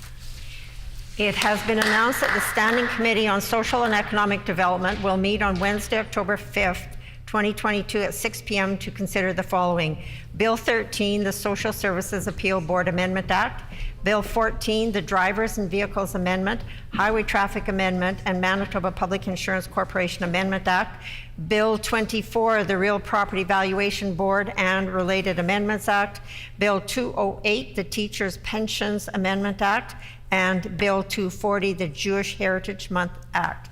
The Honourable Government House Leader. Thank you, Madam Speaker. Could you please resolve into Committee of Supply?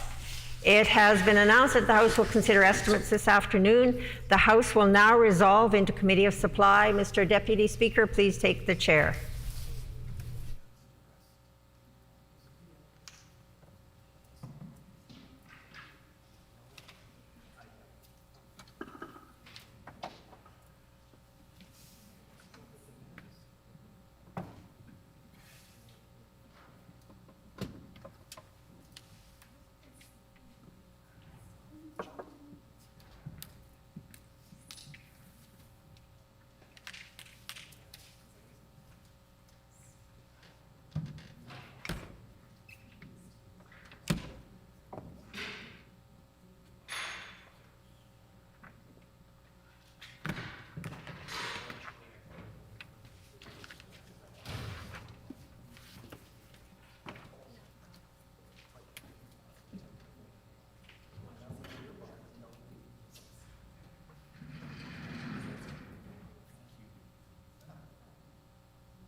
be doing media?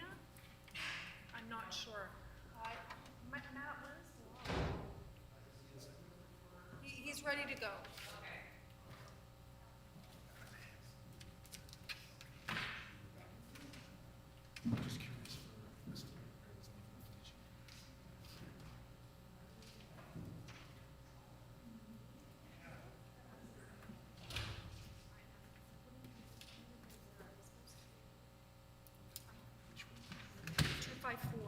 Yeah, legislature.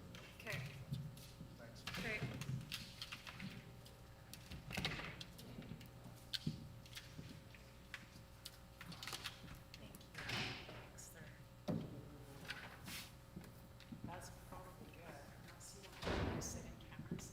No, you should sit in your seat.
So once the shuffle starts. Yeah, it'll be, yeah, exactly. Okay, thank you. No problem. I appreciate you telling me things like this. Otherwise, how would we ever know? Yeah, no, that's great. Sorry.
Good afternoon again. You ready to roll? Yep, whatever.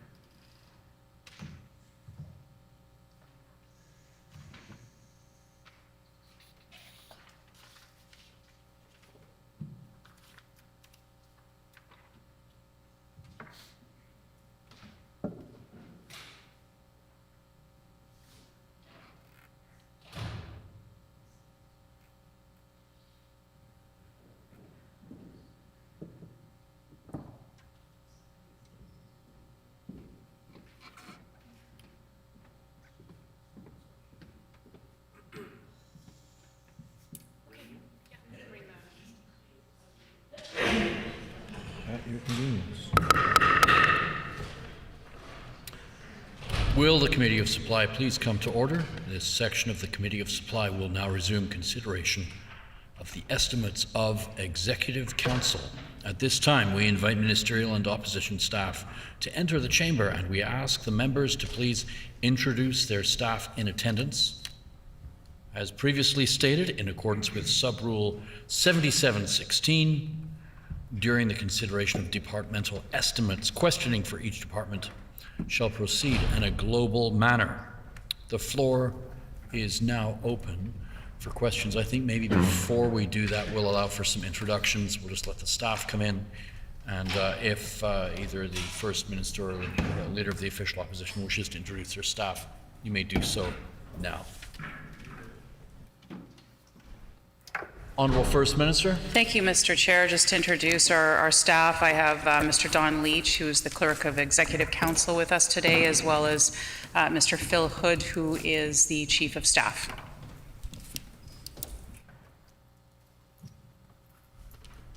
The Leader of the Official Opposition. Mark Rosner, the Tories' worst nightmare. I see we're off to a good start. The floor is now open for questions. The Honourable Leader of the Official Opposition. Thank you, Mr. Chair. I just wanted to begin by asking if there's any of the matters under advisement from our last session, whether any of those could be provided.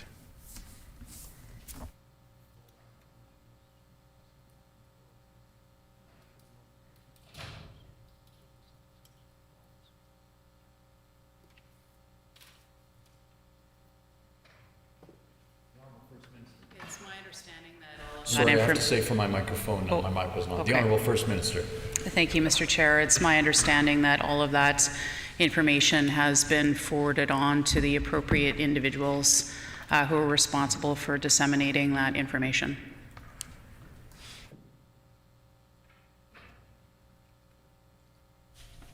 Honourable Leader of the Opposition.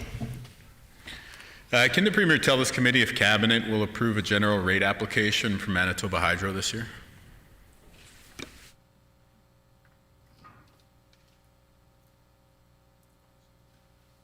The Honourable First Minister. No.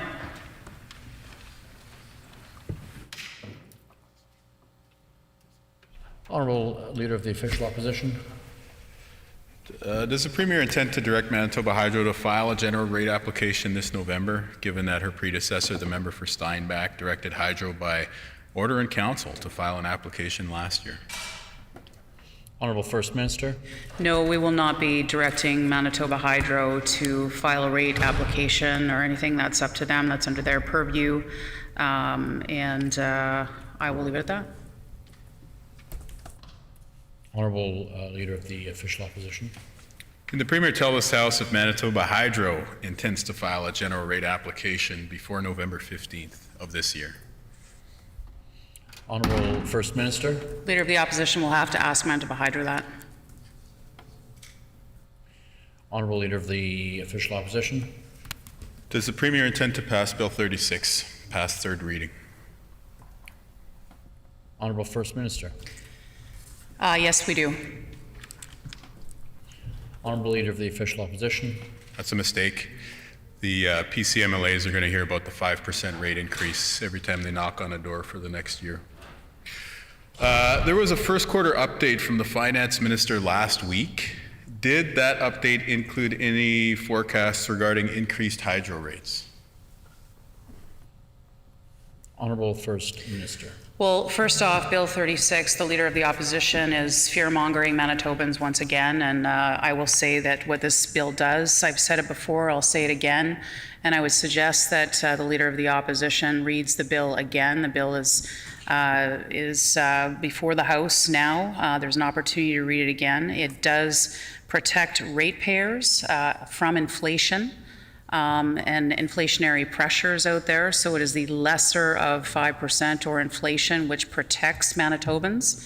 Of course, the Manitoba Hydro is up to them as to what rate applications that they apply for, but they have to fall under these guidelines. If the Leader of the Opposition is deciding not to pass Bill 36, then he's leaving it open for Manitoba Hydro to apply for a rate increase higher than 5% and actually at the rate of inflation. We don't believe that that is in the best interest of Manitobans. That's why this bill protects ratepayers while also protecting Manitoba Hydro. It also gives more power to the Public Utilities Board, and so we believe that this is in the best interest of Manitobans. Honourable Leader of the Official Opposition. Those higher rate increases have only ever been proposed under the PCs. Can the Premier confirm whether she or her office or Manitoba Hydro have hired Sandy Riley to advise her government regarding issues related to Manitoba Hydro?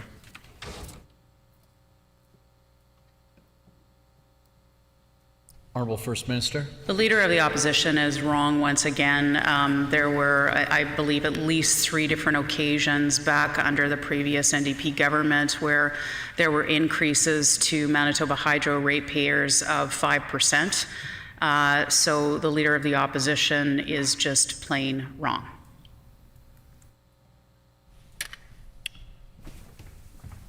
Honourable Leader of the Official Opposition. Can the Premier confirm whether she or her office or Manitoba Hydro have hired Sandy Riley to advise her government regarding issues related to Manitoba Hydro?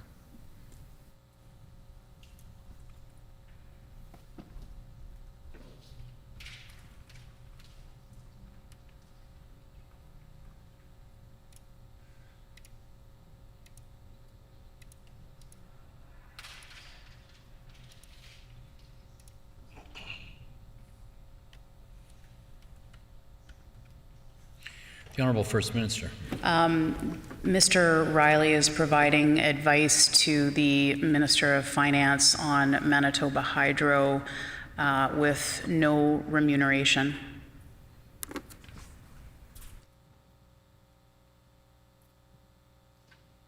Honourable Leader of the Official Opposition. So what's the nature of that engagement?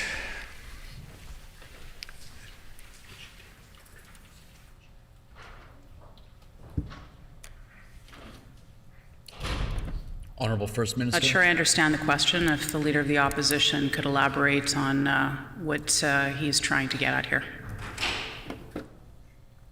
Honourable Leader of the Official Opposition. Is there a contract governing the relationship with Mr. Riley and the government?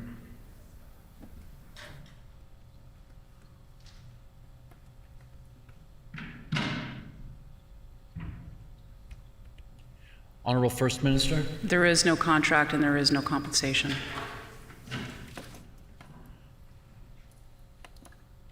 Honourable Leader of the Official Opposition. Yeah, so what is the nature of the role then?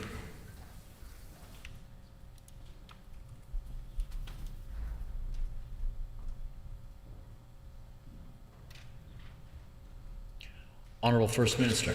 Mr. Riley is providing advice on this matter to the Minister of Finance. There are often people that provide advice who have certain expertise, and so that's what Mr. Riley is doing. Honourable Leader of the Official Opposition. And how frequently and under what terms is this advice being provided? Honourable First Minister. I believe those questions would be best asked under the Minister of Finance. That's under his area. Honourable Leader of the Official Opposition. And what is the nature of the advice? Like what sort of topics are being discussed? Honourable First Minister. Again, it's advice to the Minister. I would refer him to the Minister of Finance's estimates, which I believe are going on simultaneous to these today. Honourable Leader of the Official Opposition. And who else is providing advice to the government on Manitoba Hydro in a similar sort of arrangement?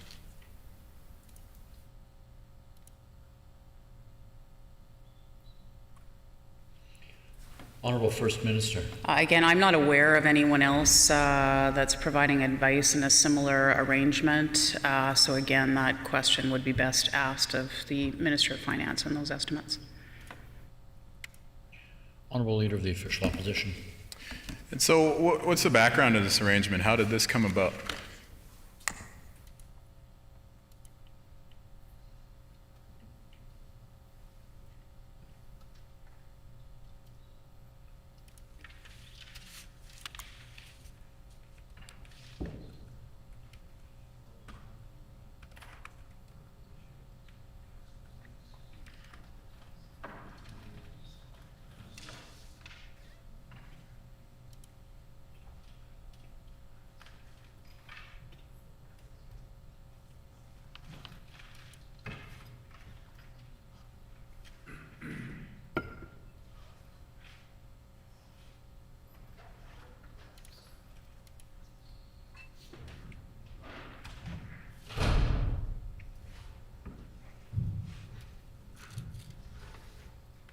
Honorable First Minister.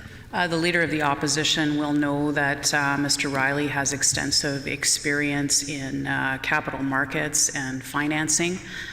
Certainly Manitoba Hydro is, we do know, has had some challenges in the past with respect to the debt on Manitoba Hydro, and that certainly has nothing to do with our government, but the previous NDP government that came in, and as a result of projects that they put in place, there's been significant cost overruns as a result of that. I would say that Mr. Riley and his experience on capital markets and financing is very well suited for an advisory role of this nature.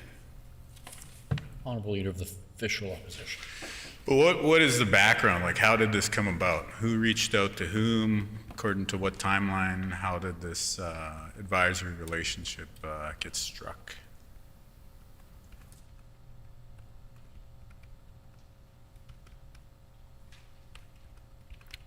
The Honorable First Minister. I think he understands what the challenges are in the finances of Manitoba Hydro. He offered to help, and we accepted his advice. Honorable Leader of the Official Opposition. Is Mr. Riley being provided with privileged information or cabinet documents as part of this arrangement?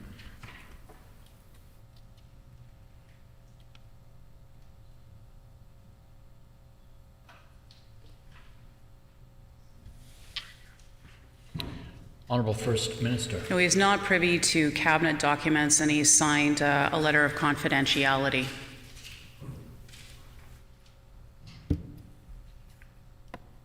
Honorable Leader of the Official Opposition. Can the First Minister kindly explain what the letter of confidentiality is?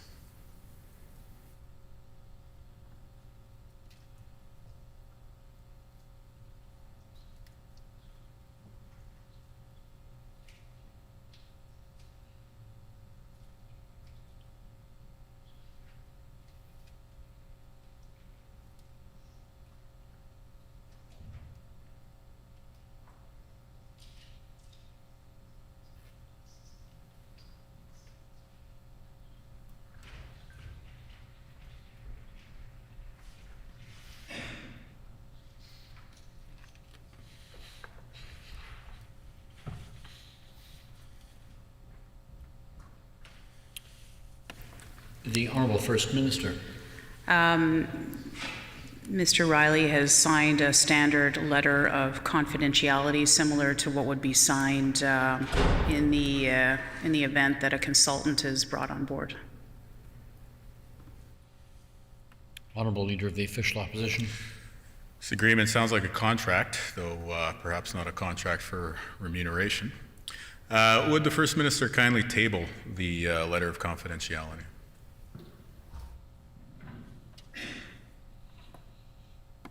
Honorable First Minister. We don't have it here, but we can get that for the member. Honorable Leader of the Official Opposition. Thanks, and look forward to that undertaking, or that matter under advisement. What's the timeline for this arrangement?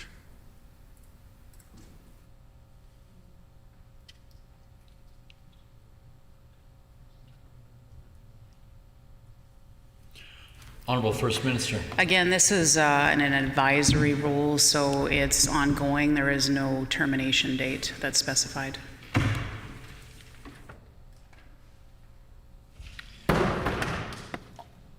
Honorable Leader of the Official Opposition. Is it tied to any specific undertaking that the government has with hydro, such as, say, the passage of Bill 36, or perhaps publicly announcing that kiosk is fully operational, or maybe repairing the relationship with the 4 kiosk First Nations, or perhaps removing the injunction that's held against Tataskwayak Cree Nation? Is there some kind of upcoming milestone that this advice is centered around?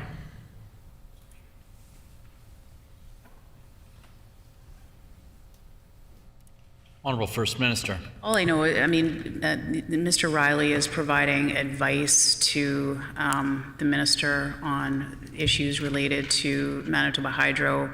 Again, those questions would be best asked of the minister. Honourable Leader of the Official Opposition. And when did he start this advisory role?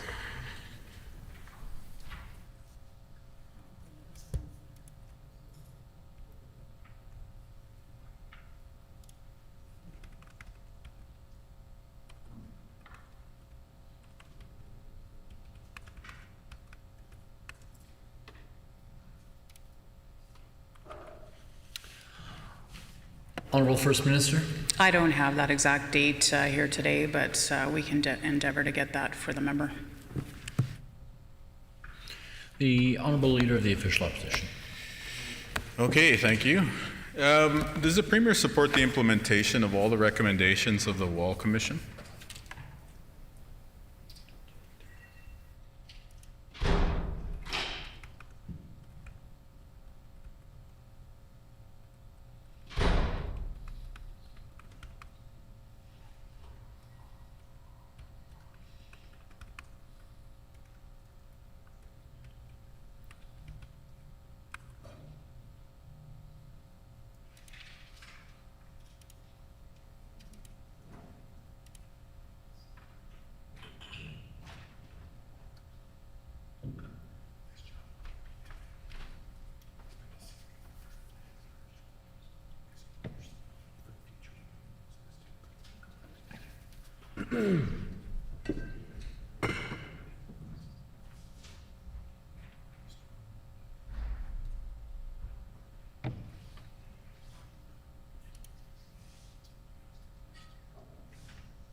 Can I charge?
Honourable First Minister.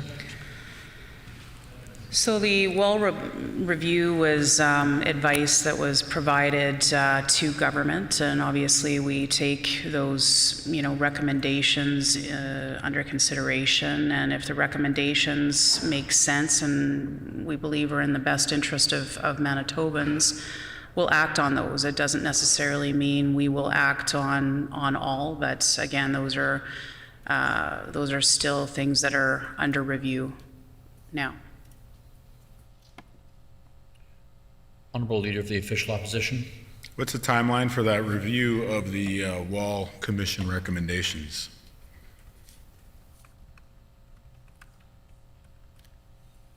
Honourable First Minister. I would just say the review is ongoing, and again, a question that could be asked of the Minister of Finance as well. Honourable Leader of the Official Opposition. Kind of sounds like the government just sort of forgot about it and moved on.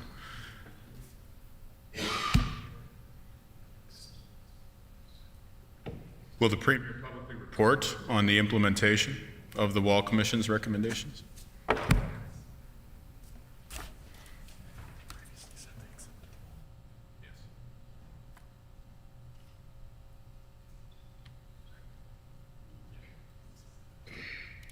Honourable First Minister. Take any decisions that are made with respect to, from the government's, under the government's purview with respect to Manitoba Hydro.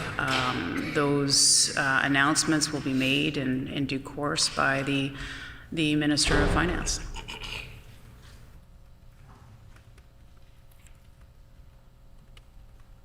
Honourable Leader of the Official Opposition.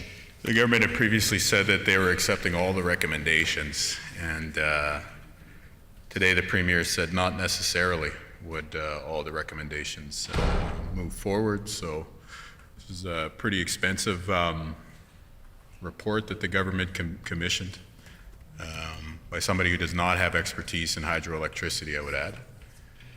So it's a pretty expensive thing for the government to back away from, though. You know, I guess the best interest of Manitobans probably would have been good not to do the wall report in the first place, much less pay those millions and then back away from it later because, you know, political calculus changes. One of the recommendations that jumped out there would be privatizing Central Gas. So I wonder if the Premier could speak to that. Would the Premier support selling off the divisions of Manitoba Hydro that include Central Gas?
Honourable First Minister.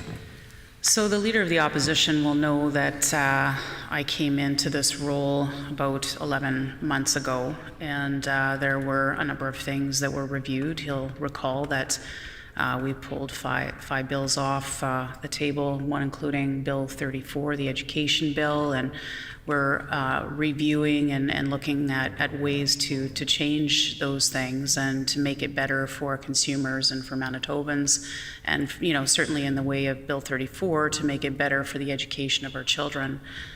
When it comes to the recommendations from the wall review, some of those recommendations helped form Bill 36, which is a positive thing, again, for ratepayers, and it also protects Manitoba Hydro. It gives more power to the Public Utilities Board. We think that those are positive things. So again, those are things that came out of the wall review. There are not all things, as I said earlier. Circumstances change, over time, and I know the wall review came out. I can't recall the specific date of it, but it's certainly well over a year ago, and we're continuing, as I mentioned earlier, to have a look at those recommendations to the extent that they make sense, as some did in the way of forming Bill 36 that makes sense for ratepayers, as well as the financial aspect of Manitoba Hydro, to the role of the Public Utilities Board. Then, of course, that's where we go. My staff just reminds me, I said the education bill was Bill 64. Sorry, not 34. So I correct the record on that. It was Bill 64. The Honourable Leader of the Official Opposition. Thank you. And the The other mistake, in addition to misnumbering the bill, would be stating that Bill 35 of this session is a good thing. It's in fact a very bad thing. 5% rate hike on the people of Manitoba at this time will be a problem. You know, people are struggling right now. They're struggling to pay the bills. The government made a bunch of announcements this summer, but none of them were on making life more affordable. None of them were on healthcare and improving healthcare. So, you know, there's a lot of frantic movement, but not a lot of deliberate action. And that's what the folks in Manitoba need. Concrete steps to make life more affordable. The 5% rate increase from the hydroelectric utility that the people of Manitoba own is not good. It's bad.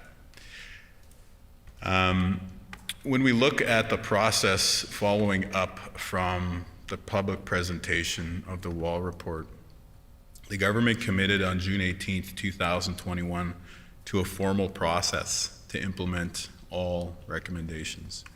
There's a bunch of, I guess, details around that formal process and what that would look like, but I just wanted to confirm that that formal process announced last year to implement this suite of recommendations from the Commission, that formal process is no longer ongoing.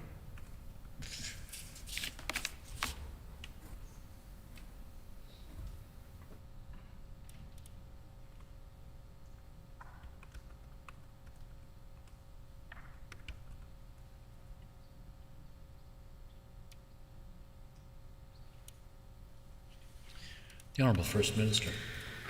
Well, I know the Leader of the Opposition sort of mentioned that I had misspoken in terms of the bill number, Bill 64, and I know that he just misspoke, not mentioning Bill 36, but mentioned 35. I don't want to get into this kind of a petty debate back and forth, but I just thought I would point out that he, in fact, as well, had the wrong bill number.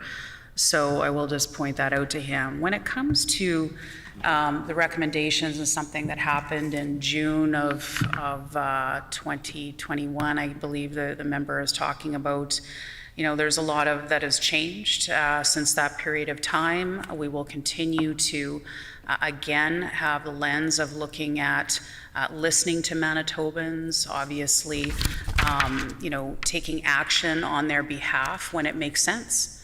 For those Manitobans, and we will not hesitate to get things done on behalf of Manitobans, and that is the what I have brought, I believe, to this role, and what our team has been doing on this side of the House, and all of our ministers have been laser focused on ensuring that they are listening and taking action and getting things done on behalf of Manitobans. The Leader of the Opposition again wanted to go back. He referred to Bill 35. It's actually Bill 36. But again, this is about Bill 36, which is before the House right now. He is absolutely wrong. First of all, the Manitoba Hydro decides themselves whether or not they go to the Public Utilities Board for an increase or whatever to anything to do with rates. And the Public Utilities Board makes those decisions. And I've already stated that today. But what I find disturbing is that we're in a time right now with extreme inflationary pressures out there. We're looking at inflationary pressures, CPI of 8%. It's been fluctuating, but it's significantly higher than 5%. And when this bill was put together, it was put together under the auspices of wanting to protect ratepayers from those inflationary pressures. And that's what this bill does, is it protects ratepayers from those inflationary pressures while also taking into consideration the mass amount of debt that was added to Manitoba Hydro during the days of the previous NDP government, massive cost overruns to Manitoba Hydro, causing significant challenges to Manitoba Hydro itself. And so we believe that Bill 36, and Manitobans deserve to know this, that Bill 36 protects them from Manitoba Hydro asking for a rate increase of, beyond 5%. It's the lesser of 5% or the consumer price index. Right now, with inflationary pressures, they're significantly higher than 5%. So again, the Leader of the Opposition and others across the way, they want to sweep, this under the carpet. Maybe that there's inflationary pressures out there that are nothing that's unique to Manitoba. It's something that's being faced right across our country, around the world. Those are things, most of which are beyond our control. We don't control inflation. That's way beyond our borders. But we are taking action to make life more affordable for Manitobans. And one of those things is Bill 36, which helps make life more affordable for Manitobans. It protects them in the event that there is a request from Manitoba Hydro to go beyond that 5% or the consumer price index, again, whichever is the lesser there. So this is something, it's good for ratepayers, it's good for Manitoba Hydro, and again, the Leader of the Opposition and other members opposite want to put false information on the record about, cabinet decisions and all this sort of stuff. The fact of the matter is that this bill gives more power to the Public Utilities Board, and the Public Utilities Board sets the rates for Manitoba Hydro.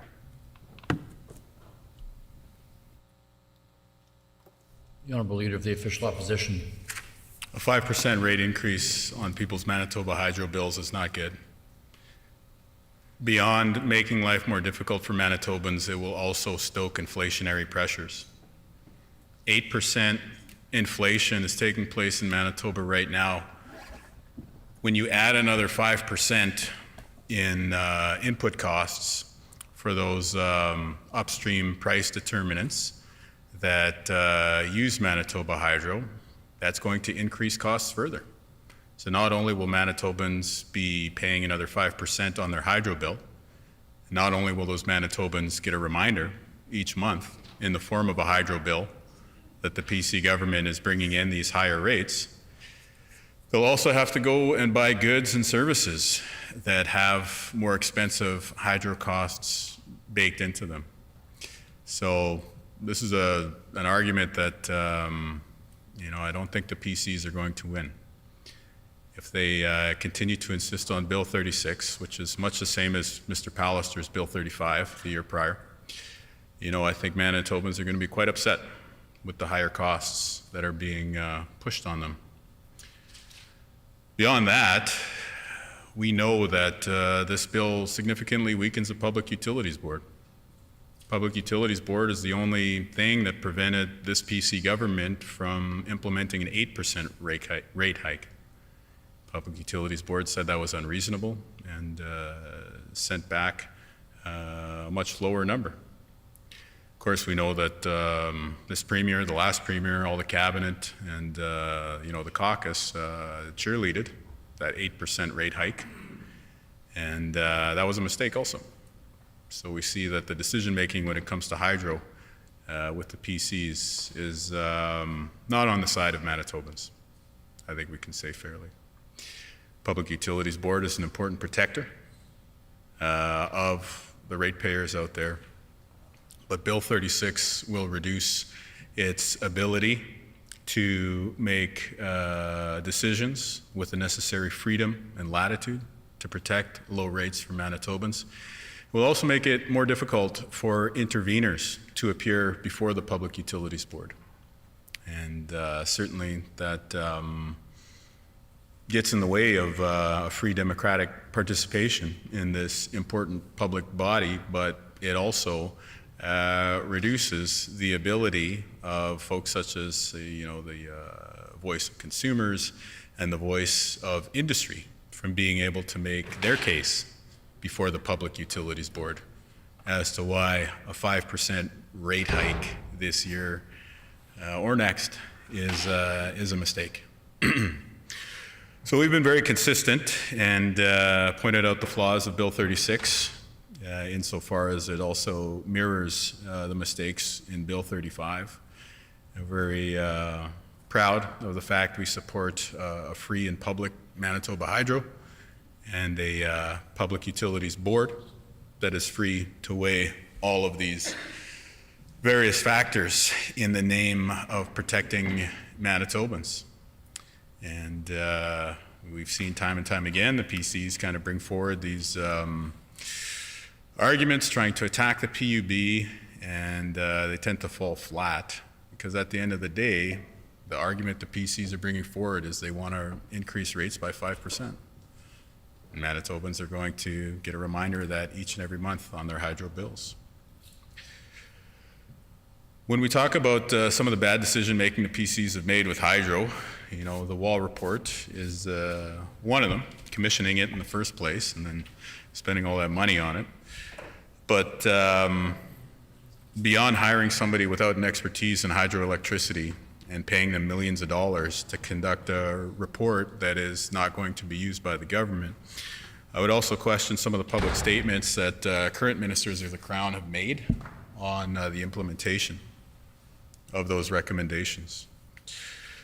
On this January 18th press release in which the government committed to a formal process to respond to the Wall report, I'm just going to quote this line here. It says, "A public formal response document will be tabled in the House in the fall of 2022. Do I have it right then that we are not to expect this public formal response document this fall of 2022 in the House?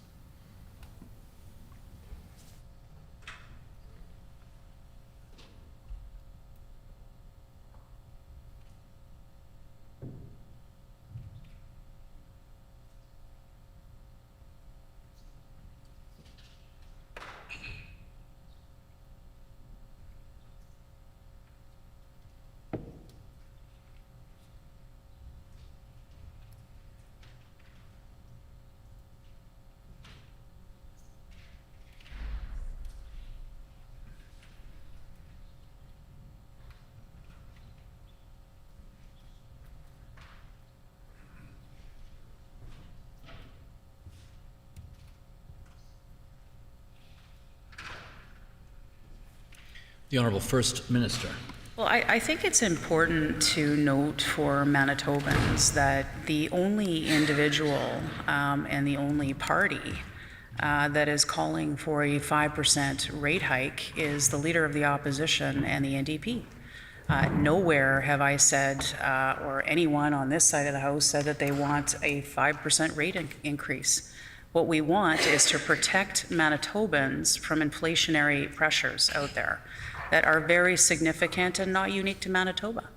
They are across the country, they are around the world. These are not things that are decided by and reflected just solely in Manitoba. These are a result of things that are going on around the world, supply chain challenges, the war in Ukraine, the unjust war in Ukraine, and the horrific things that have gone on as a result of that.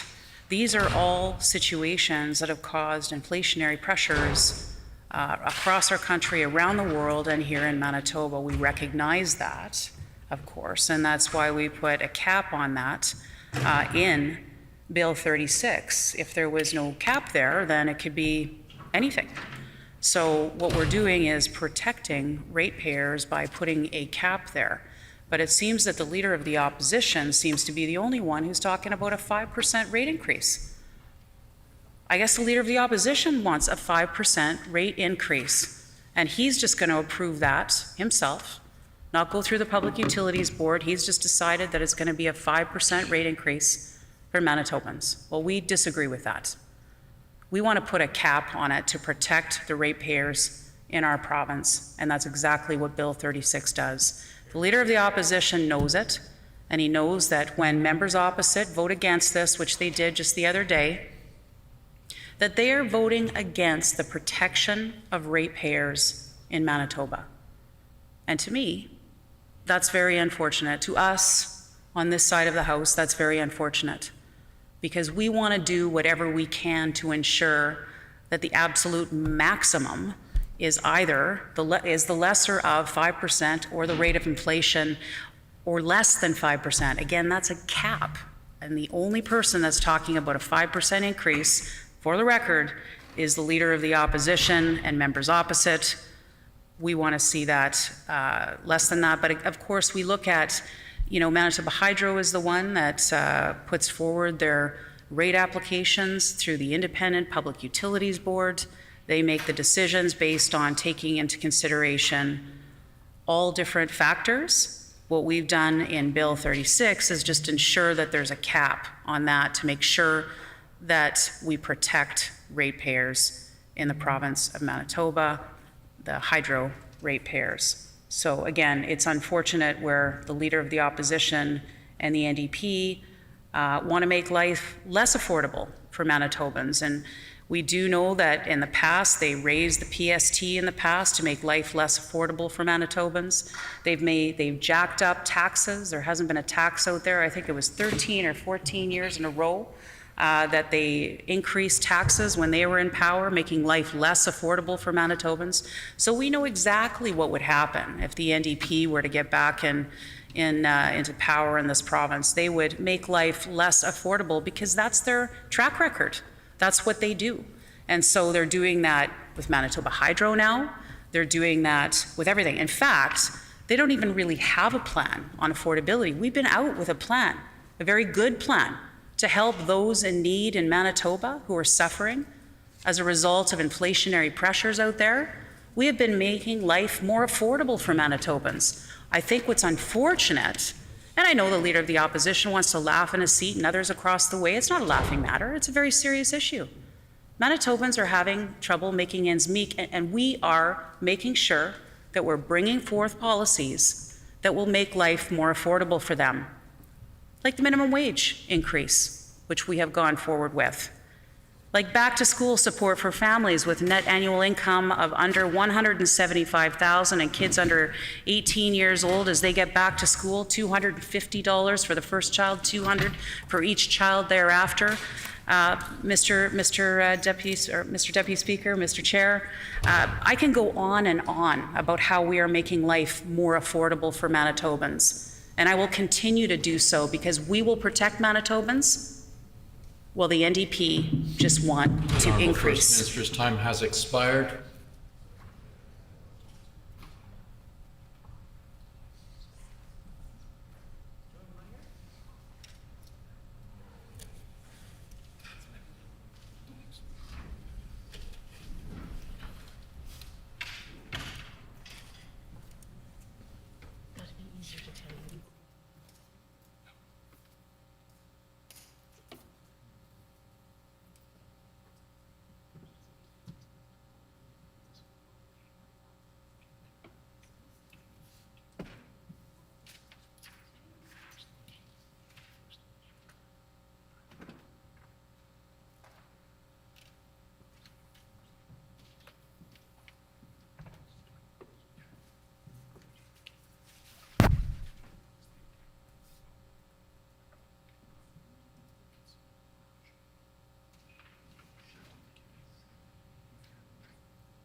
The honourable member for Kiiwetinoong.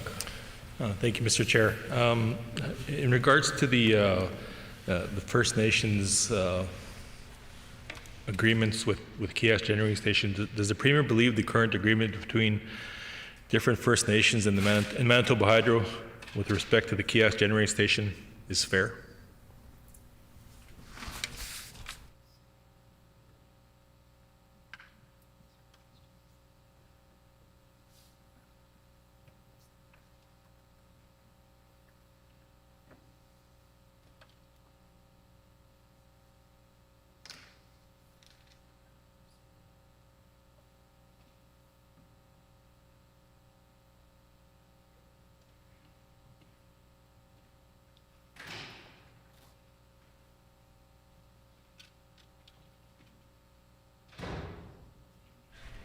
The Honourable First Minister. I thank the member for the question. It's certainly my understanding that Manitoba Hydro and Kiosk Cree Nations are meaningful engaged on this specific matter that the member brought up. Manitoba Hydro has committed, as I understand, to undertake further review of the Kiosk Cree Nations request, with both parties working together to gain a better understanding of the interests and priorities of each party and to examine potential options moving forward. So as a government, we'll continue to follow this issue closely and look forward to hearing the outcomes as further discussions unfold.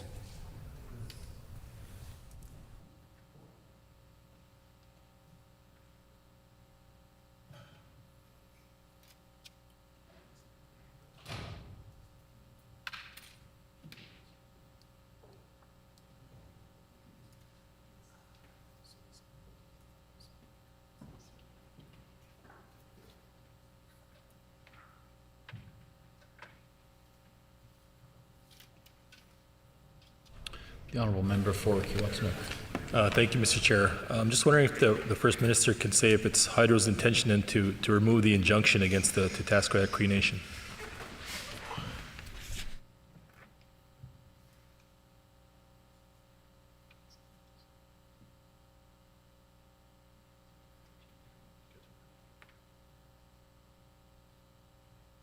The Honourable First Minister. I never talked about injunctions at all. What I talked about is meaningful engagement that is taking place, as I understand, between Manitoba Hydro and Kiosk Cree Nations, and as we look forward to what transpires as a result of those deliberations.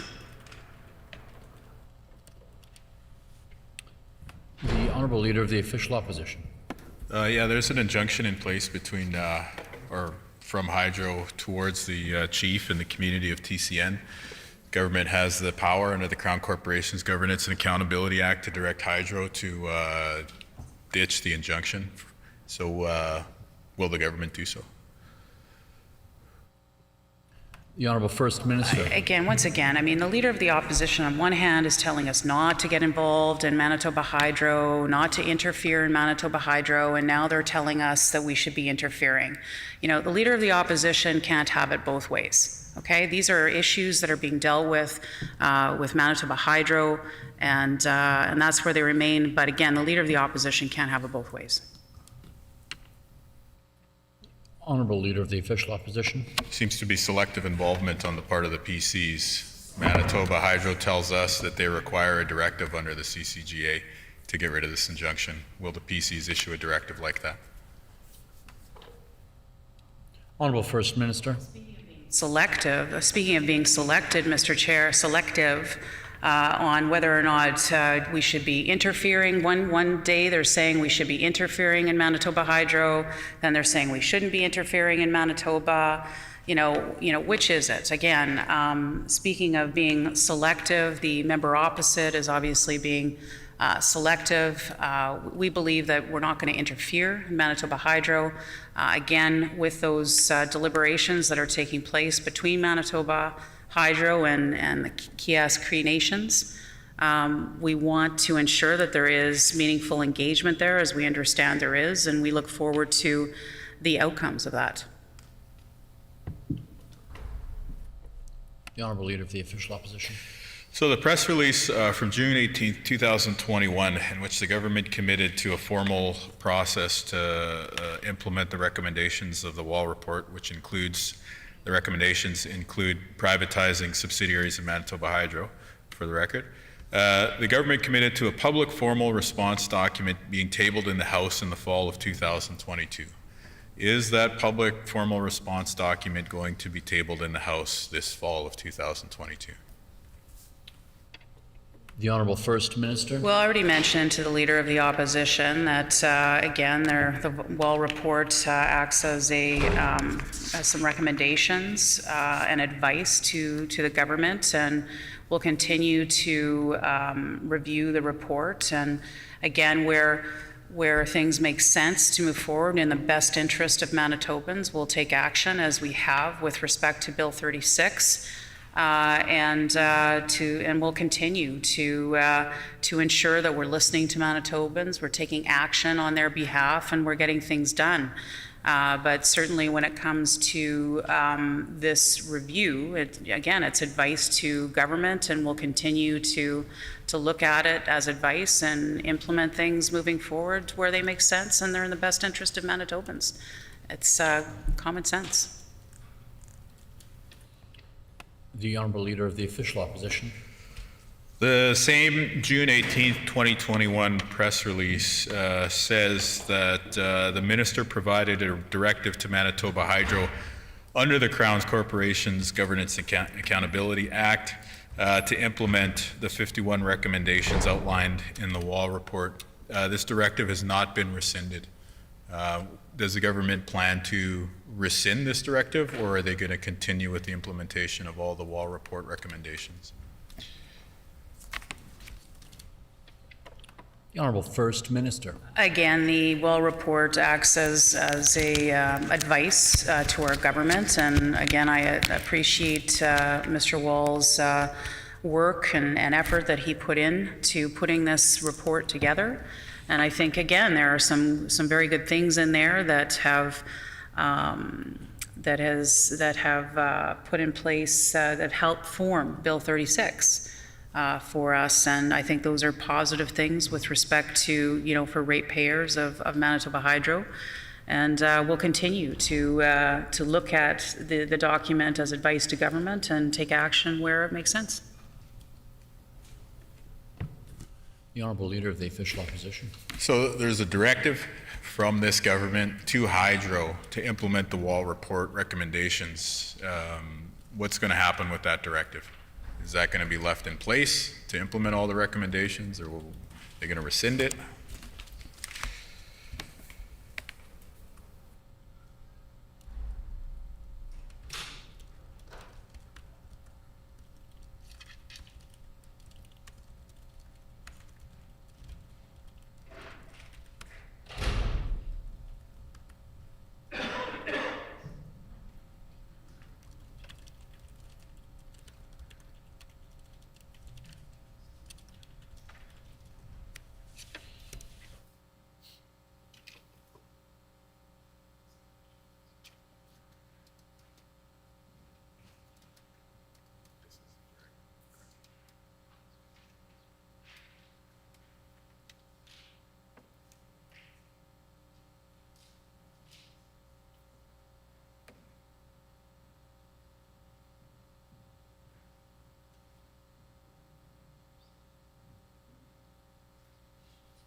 The Honourable First Minister. Yeah, again, I would defer that over to the Minister of Finance in his estimates to answer that. I'm not sure where they're at with the recommendations.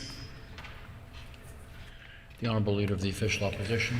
Just want to point out to the First Minister, so this directive has not been rescinded, and it says that, yeah, the 51 recommendations from the report should have an action plan for each, engagement, evaluation process, reporting mechanism, implementation activities, etc.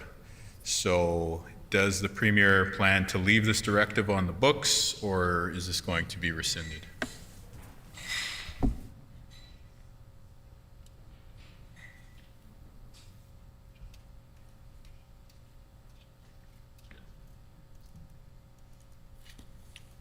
The Honourable First Minister. I mean, again, I'll defer that over to the Minister of Finance, but I will note that one of the things that the Leader of the Opposition is refusing to admit here is that report was, it really outlined some of the tragic decisions that were made back in during the time of the previous NDP government. And, so I would just suggest that, obviously moving forward, we want to ensure that we are protecting ratepayers, we are protecting Manitobans, particularly in these inflationary times. We've had those discussions. Part of the Wall report had to do with helping inform Bill 36 the way it is today. Those are positive things to help protect ratepayers. Again, the report was written over a year ago and completed over a year ago. There has been significant changes in terms of inflationary pressures and other things since then. I know the Department of Finance is looking at this, and we'll look at those recommendations, and we'll indicate where they're at in terms of the, where they're at with those recommendations. So those are questions, again, that I think are better asked of the Minister of Finance with his staff.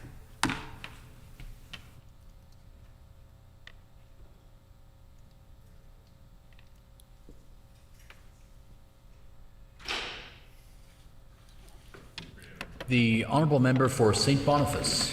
Yeah, thank you very much, Mr. Chair. Yeah, I wanted to ask some questions. This goes back a little to the beginning of the year, but I'll start with some questions about the occupation protest of the Legislature. There was a letter that I wrote on February 9th. It was clear to us that there were some real issues with safety and security. There had been a number of threats and so on that had been made.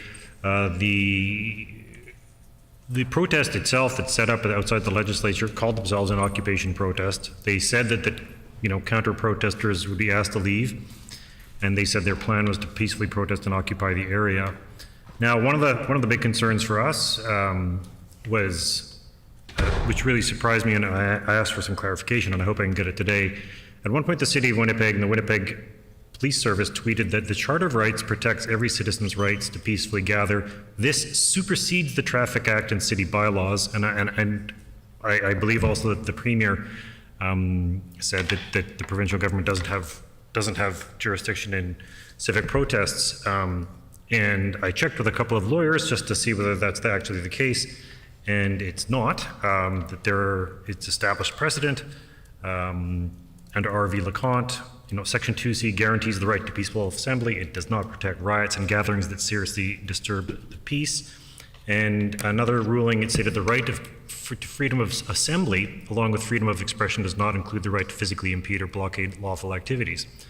And in fact, a police superintendent from Winnipeg actually posted or made a reference to the kind of the guide, the documents that are used, and they make it absolutely clear that it is actually a criminal offense under the criminal code to block a highway.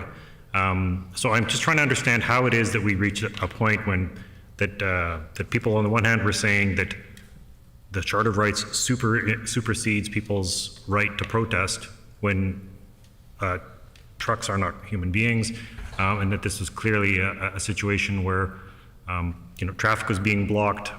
There were hazards at borders and hazards at because there was a slow roll on a highway where an individual, a senior couple, were delayed in getting to an ER. So I'm just trying to figure out where did the legal advice came from? Who gave that legal advice saying that the Charter of Rights is superseded by the Highway Traffic Act to the Premier?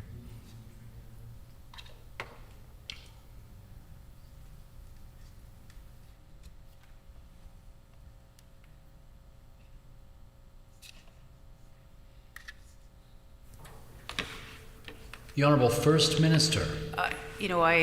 That was, some time ago now, and, we were receiving updates on what was happening, not just, here in Manitoba, but across the country.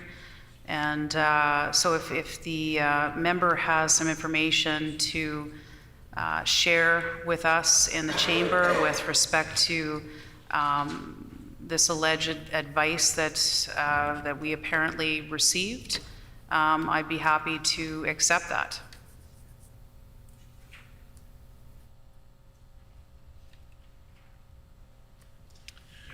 Hang on a second. Sorry. The Honourable Member for St. Boniface. Yeah, no, thank you very much. Yeah, it's just that there were the other thing, and I'll resend the letter if I need to. The other thing about it was just there had been a number of warnings in the lead up to it.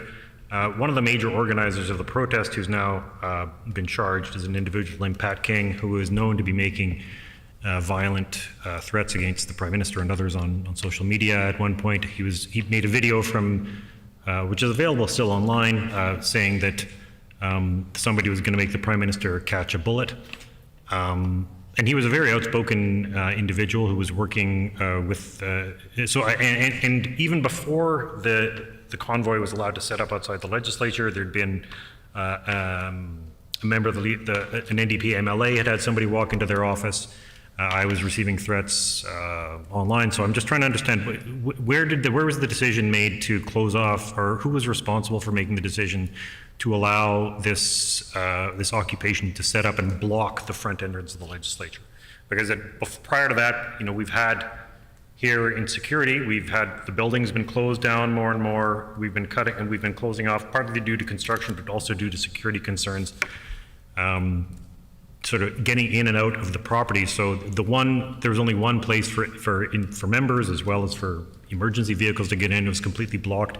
So was there any involvement on the part of the legislature or legislative security in making that decision to allow these protesters to completely block and occupy the front of the legislature and block the front entrance?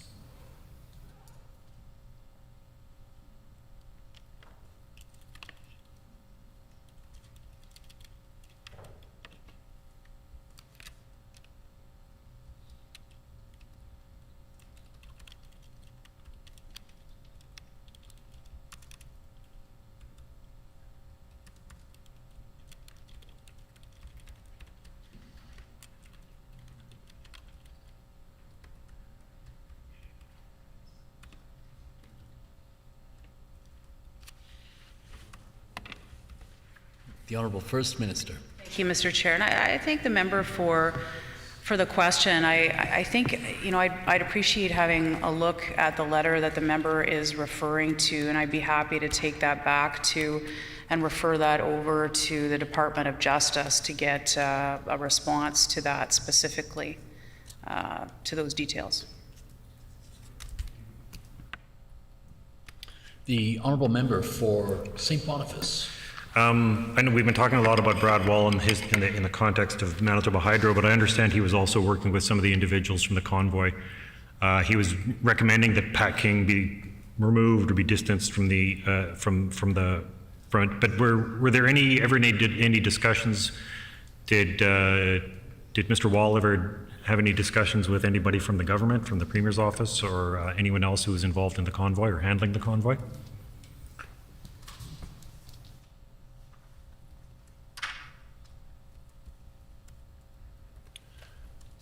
The Honourable First Minister. Best of my knowledge, we've had no discussions with former Premier Wall with respect to a convoy. The Honourable Member for St. Boniface. Thank you. Now, just a couple of questions relating more to sort of decisions around, because there's around the same month, but around January, that there was a point when we were sort of in the middle of the wave in January, and there was a sort of an announcement that we were going in a different direction in terms of the pandemic. And I'm just wondering, it was sort of suggested we weren't necessarily going completely with public health, but I'm just wondering what and as the Premier said at the time, look, you have your policymakers, you have ultimately the decisions may rest with the Premier or the Health Minister, but what were I'm just trying to understand what was the policy basis for making those decisions of saying, well, we're going to go in a different direction when it comes to the pandemic. In part, I'm trying to understand it because there were actually, in a couple, I think I understand that both in Ontario and Quebec, they'd hired McKinsey as consultants to discuss, pandemic. Were there any consultants who were like McKinsey or others who were involved in making those recommendations about how to emerge from the pandemic? Or were there papers? I'm just trying to get an understanding of what the shift was, because there were debates back and forth, both in terms of public health policy, but also in terms of economic recovery at the time. And I'm just trying to get an understanding of what the research was that was the basis of that decision.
The Honourable First Minister.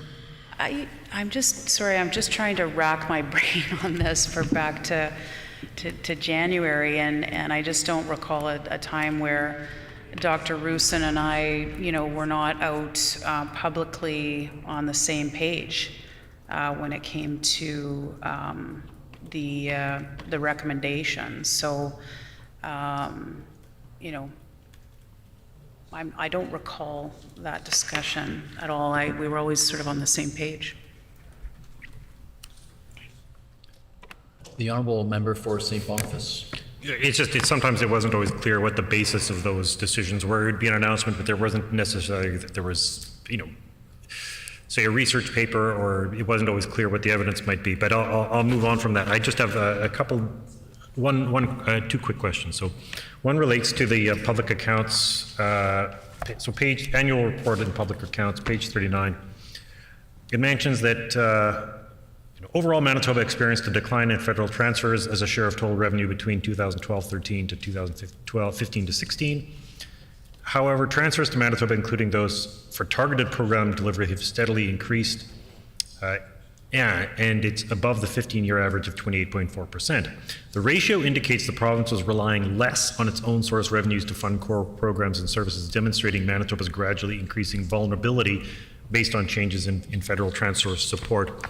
And I do have so one of the things that I wanted to ask, I also wrote a letter recently about on the issue of health equity, that I know that you and other premiers have spoken about the need to raise the overall level of the Canada Health Transfer. But one of the things that we're interested in, wondering whether you'd be interested in as well, is whether the Canada Health Transfer could be restored to having equity aspect to its formula, because in 2014, 9 out of 10 provinces faced healthcare cuts, while Alberta faced all the increases. And that if we were to return to a formula, Manitoba and 9 out of 10 provinces would improve. It would improve the situation, and it's also the same is also true for the Canadian social transfer. So, after that long preamble, I guess the two things are: I know that there are concerns about Manitoba's future fiscal capacity that are based on our own source revenue, but I'm also concerned about the fact that in the long run, we're not getting the federal funding we could be getting if it were based on an equitable formula. So I'm just wondering whether there is any interest or openness to accepting the possibility of Manitoba endorsing an equity in healthcare in federal funding formulas, because that would actually, the result would be a net, even if there were no net increase in spending, 9 out of 10 provinces would be better off. So I'm just wondering if that's something that the Premier might consider.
The Honourable First Minister.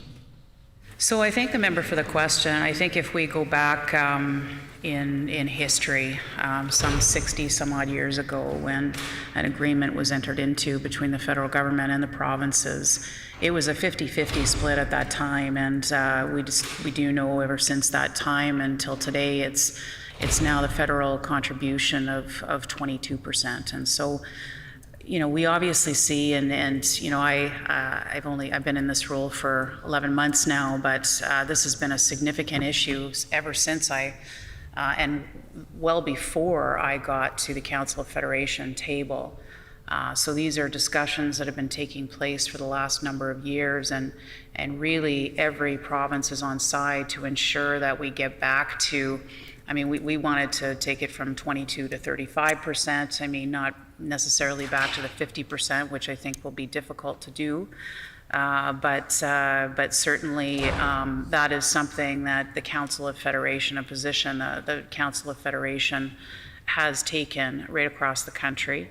I will say that, you know, since I've been in this role, I've found that, you know, by taking, you know, listening to Manitobans, taking more of a collaborative approach to things, we've been able to get things done. And that includes working with the federal government as well as, you know, the City of Winnipeg and municipalities on a number of different areas. And, you know, I want to continue along that line of taking that collaborative approach. And I've had, you know, several meetings, I mean, a few meetings with the Prime Minister himself about this, with Minister LeBlanc about this and others, and we'll continue to have those discussions as to what that might look like. I think we need to, I think there's a willingness on all parts to advance this, the understanding that healthcare has become such an important issue right across this country, and the funding of healthcare has become such an important issue that I think that there's a willingness on, I think, all parts to want to move forward. It's just a question of, you know, what does that look like? And I think those discussions will hopefully take place if we can get to, you know, a table to have those deliberations with the federal government, you know, to see what that would look like. But for right now, that's the stance of the Council of Federation. I am taking over and have just taken over as the chair of that body. You know that I like to take a collaborative approach to things. I'd like to find a way that we might be able to move forward, and I'll certainly work with my counterparts across the country as well as the federal government to see, you know, how we can move that forward, because obviously what we all want to do and achieve is better healthcare outcomes for all Canadians. So I thank the member for that question. The Honourable Leader of the Official Opposition. Thank you, Mr. Chair. Can the Premier tell the House whether the government has signed a deal with the federal government to access monies to build the Channels project for Lake St. Martin and Lake Manitoba?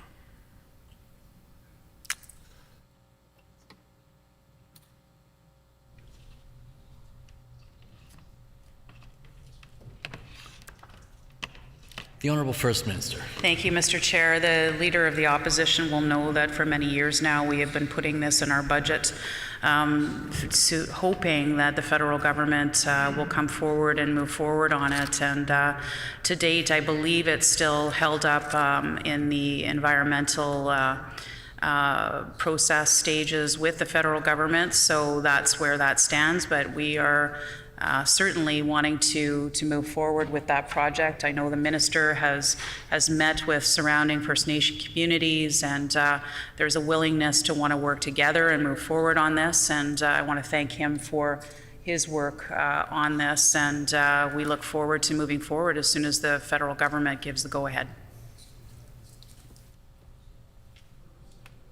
The Honourable Leader of the Official Opposition. Thank you, Mr. Chair. According to documents obtained through the Freedom of Information process, the Manitoba government has not signed an agreement with the federal government to access monies from the Disaster Mitigation and Adaptation Fund, initialized as DMAF, which is meant to fund the Channels project. So how come that hasn't happened yet? Why hasn't this taken place? The Honourable First Minister. I think those are, details getting into the Department of Infrastructure and Transportation, and those questions would be best asked at in those estimates during that process. The Honourable Leader of the Official Opposition. It's a very important project for people across Manitoba, including in the Interlake and on the west side of Lake Manitoba. Many folks in the region compare the high water levels this year to previous years, which were followed up by large-scale flood events, and they feel a lot of urgency in order to get this project done. So as the Leader of the Government, I would pose a question to the First Minister, why hasn't her government signed on to this Disaster Mitigation and Adaptation Fund, which would provide resources to the Lake Manitoba, Lake St. Martin Outlet Channels project?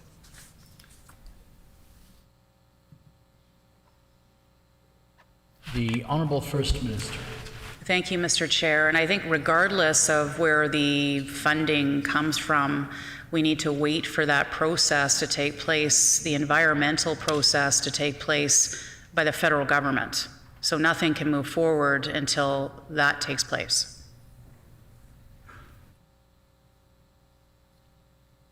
The Honourable Leader of the Official Opposition. We're just looking at this document, which is confidential to the Minister of Central Services, but obtained through Freedom of Information. So a different department than the one the First Minister cited. But again, there's a draft agreement referred to here for the Disaster Mitigation and Adaptation Fund. This note says that negotiations have been ongoing, and this occurs concurrently to the various approval processes. So there's nothing really in the way of the approvals cited by the First Minister which would preclude this financing piece from being arranged. And so on behalf of the good folks in the Interlake and on the west side of Lake Manitoba who would want to see this channels project built, why hasn't this Disaster Mitigation and Adaptation Fund been executed, or the agreement for it been executed by this government?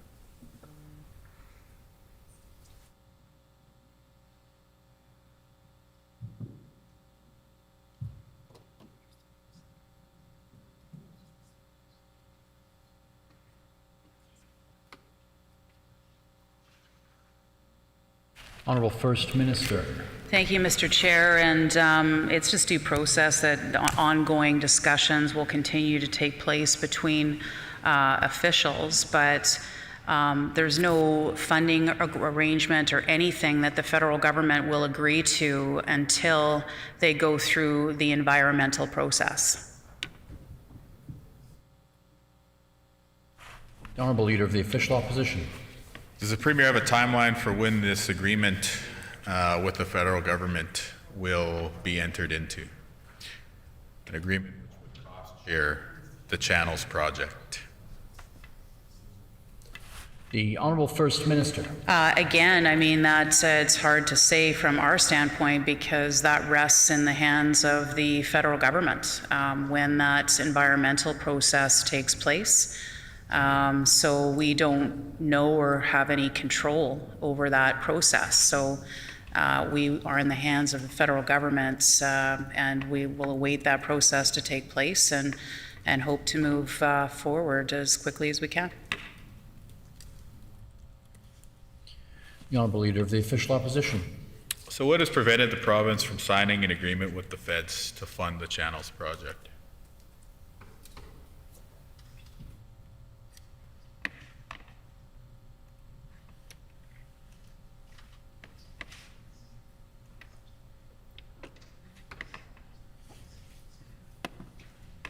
The Honourable Leader Premier? of... I'm trying to Premier? The Honourable First Minister. Thank you, Mr. Chair. Appreciate that. The federal government won't sign on to an agreement, again, until they go through their environmental process. So that process needs to take place before an agreement can be signed. The Honourable Leader of the Official Opposition. So we learned over the summer that there's been a number of delays caused by the provincial government in applying for licenses or in carrying out consultation. And I take it then that these delays created by the provincial government are what is standing in the way of moving ahead with the cost-sharing agreement. Is that accurate?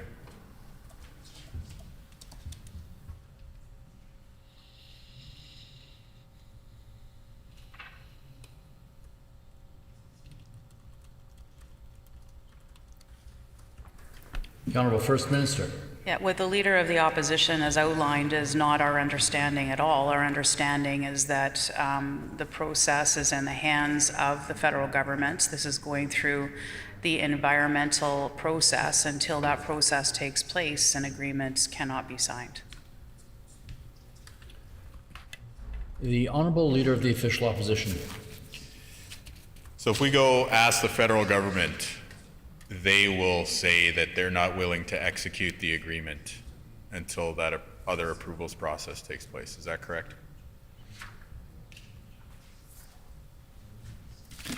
The Honourable First Minister. I've just been advised that we have agreed to it. But it can't be signed by, again, the federal government until that process takes place. The environmental process takes place. So we have already agreed to it. Again, it's in their hands. The Honourable Leader of the Official Opposition. So what are the terms of this Disaster Mitigation and Adaptation Fund agreement that the province has agreed to?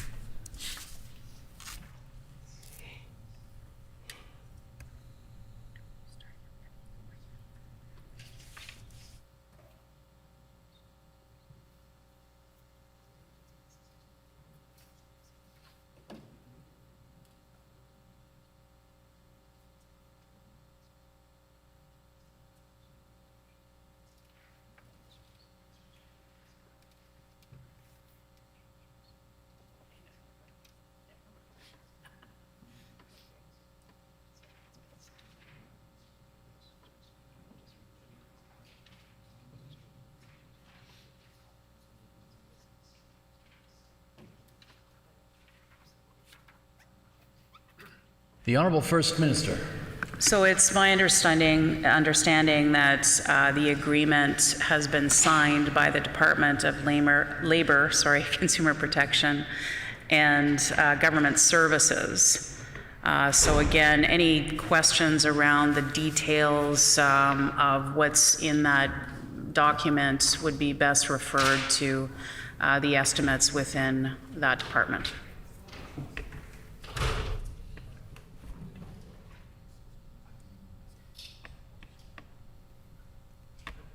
The Honourable Leader of the Official Opposition. Okay, so the numbers in this note say that the estimated cost of the project was $540 million, of which the DMAF, aka Disaster Mitigation and Adaptation Fund, contribution would be $247.5 million. So we heard previously that the estimated cost of the project has gone up. So I was wondering by how much has the contribution from the DMAF agreement increased in response? 600, yeah.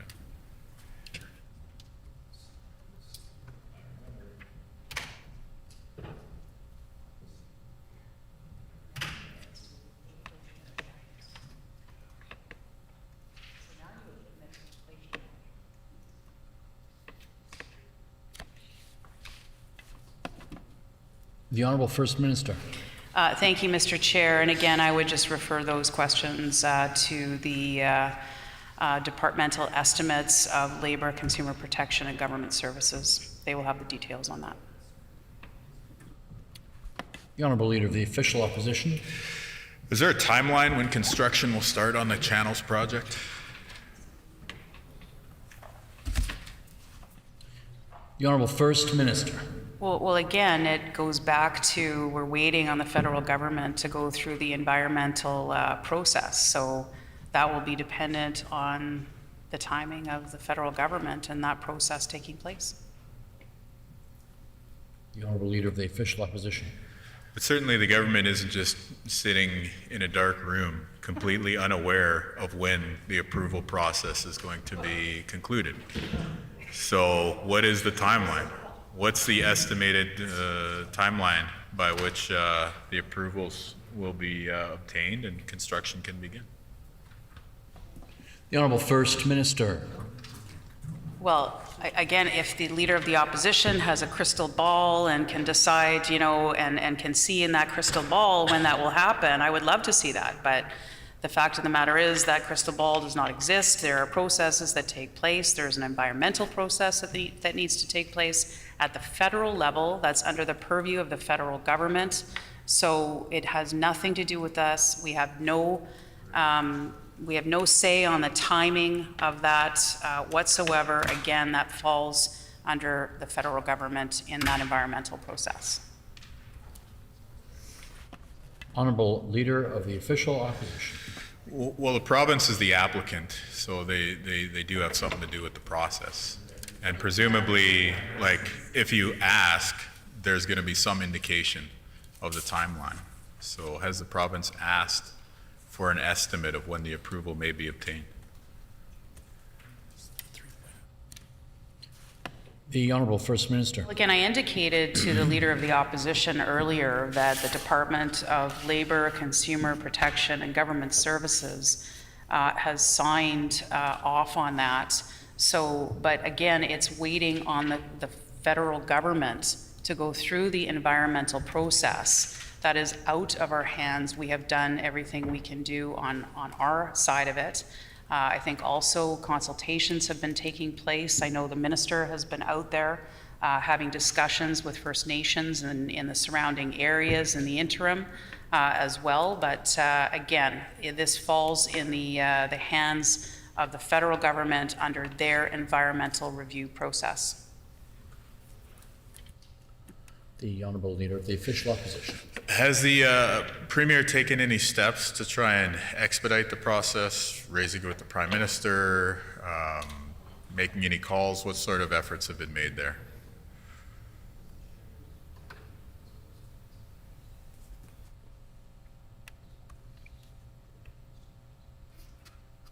The Honourable First Minister.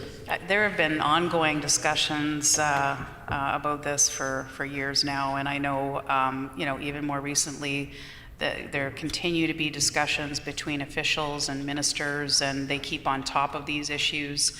Our intergovernmental affairs is involved in that too. You know, we keep on top of it, but again, we have no say over the timing. That falls entirely under the purview of the environmental process that is under the federal government. The Honourable Leader of the Official Opposition. Well, thank you kindly, Mr. Chair. You know, this is an important project for many people across Manitoba, folks who live upstream, folks who live in the Interlake, folks who live on the west side of Lake Manitoba. You know, there's impacted communities who are all along both sides of Lake Manitoba, downstream on the other side of the Fairford Dam at Lake Penemuta and Lake St. Martin. You have First Nations communities in the area. You have ranchers and other property owners, many of whom are originally alarmed. And they see high water levels this year that call to mind, in their opinion, previous high water events. And the question when we speak to these folks that they ask over and over again is, well, what's taking so long and why can't the government move things along more quickly? And again, you know, I would put my plug in here that this project is important enough and urgent enough, given the flooding situation in Manitoba and the high water levels we're seeing and have seen this year, that the Premier should get personally involved and directly involved. And, to quote, discussions with officials, end quote, being the level of engagement up to date, is probably not what the moment calls for. It calls for a more substantive intervention to expedite the approvals process. Certainly, we've seen a lack of engagement from the PC government to speed along the work that they need to do to get this channels project constructed. We've heard many examples of whether it's on the environmental side or engaging with communities or engaging with property owners, that there doesn't seem to be coordination or a commitment to seeing this project through in a timely manner. You got folks there who recall 2011, 2014, and other years, and they wonder whether their ranch, whether their community is going to be able to bounce back from another high water event. Now, we would all hope that such a high water event doesn't come to pass. But again, that's something that we need to prepare for. The Channels Project is an important piece of flood mitigation, which could help us in this instance to protect those folks who live in the area, who live downstream. It would help assuage concerns from people who live upstream as well. And so the government, I think, ought to ask what they can do to expedite the federal approval process. The government ought to ask for a timeline for what that federal approval process is going to be. The government ought to show a higher level of engagement with this topic than they have shown to the public to date. Up to now, we've seen the government continue to cause unnecessary delays. And as we lose out on another window to begin construction of this important project, people grow increasingly frustrated. And, the attempt to point the finger at the federal government, is a tried and true strategy or talking point. But having engaged in some of those conversations with folks who live in the area, whose cattle operations or whose homes are threatened by high water, they don't really pass muster. Folks. The hour being 5 p.m. Committee rise. Call in the Speaker.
The hour being 5 o'clock, this House is adjourned and stands adjourned until 10 a.m. tomorrow.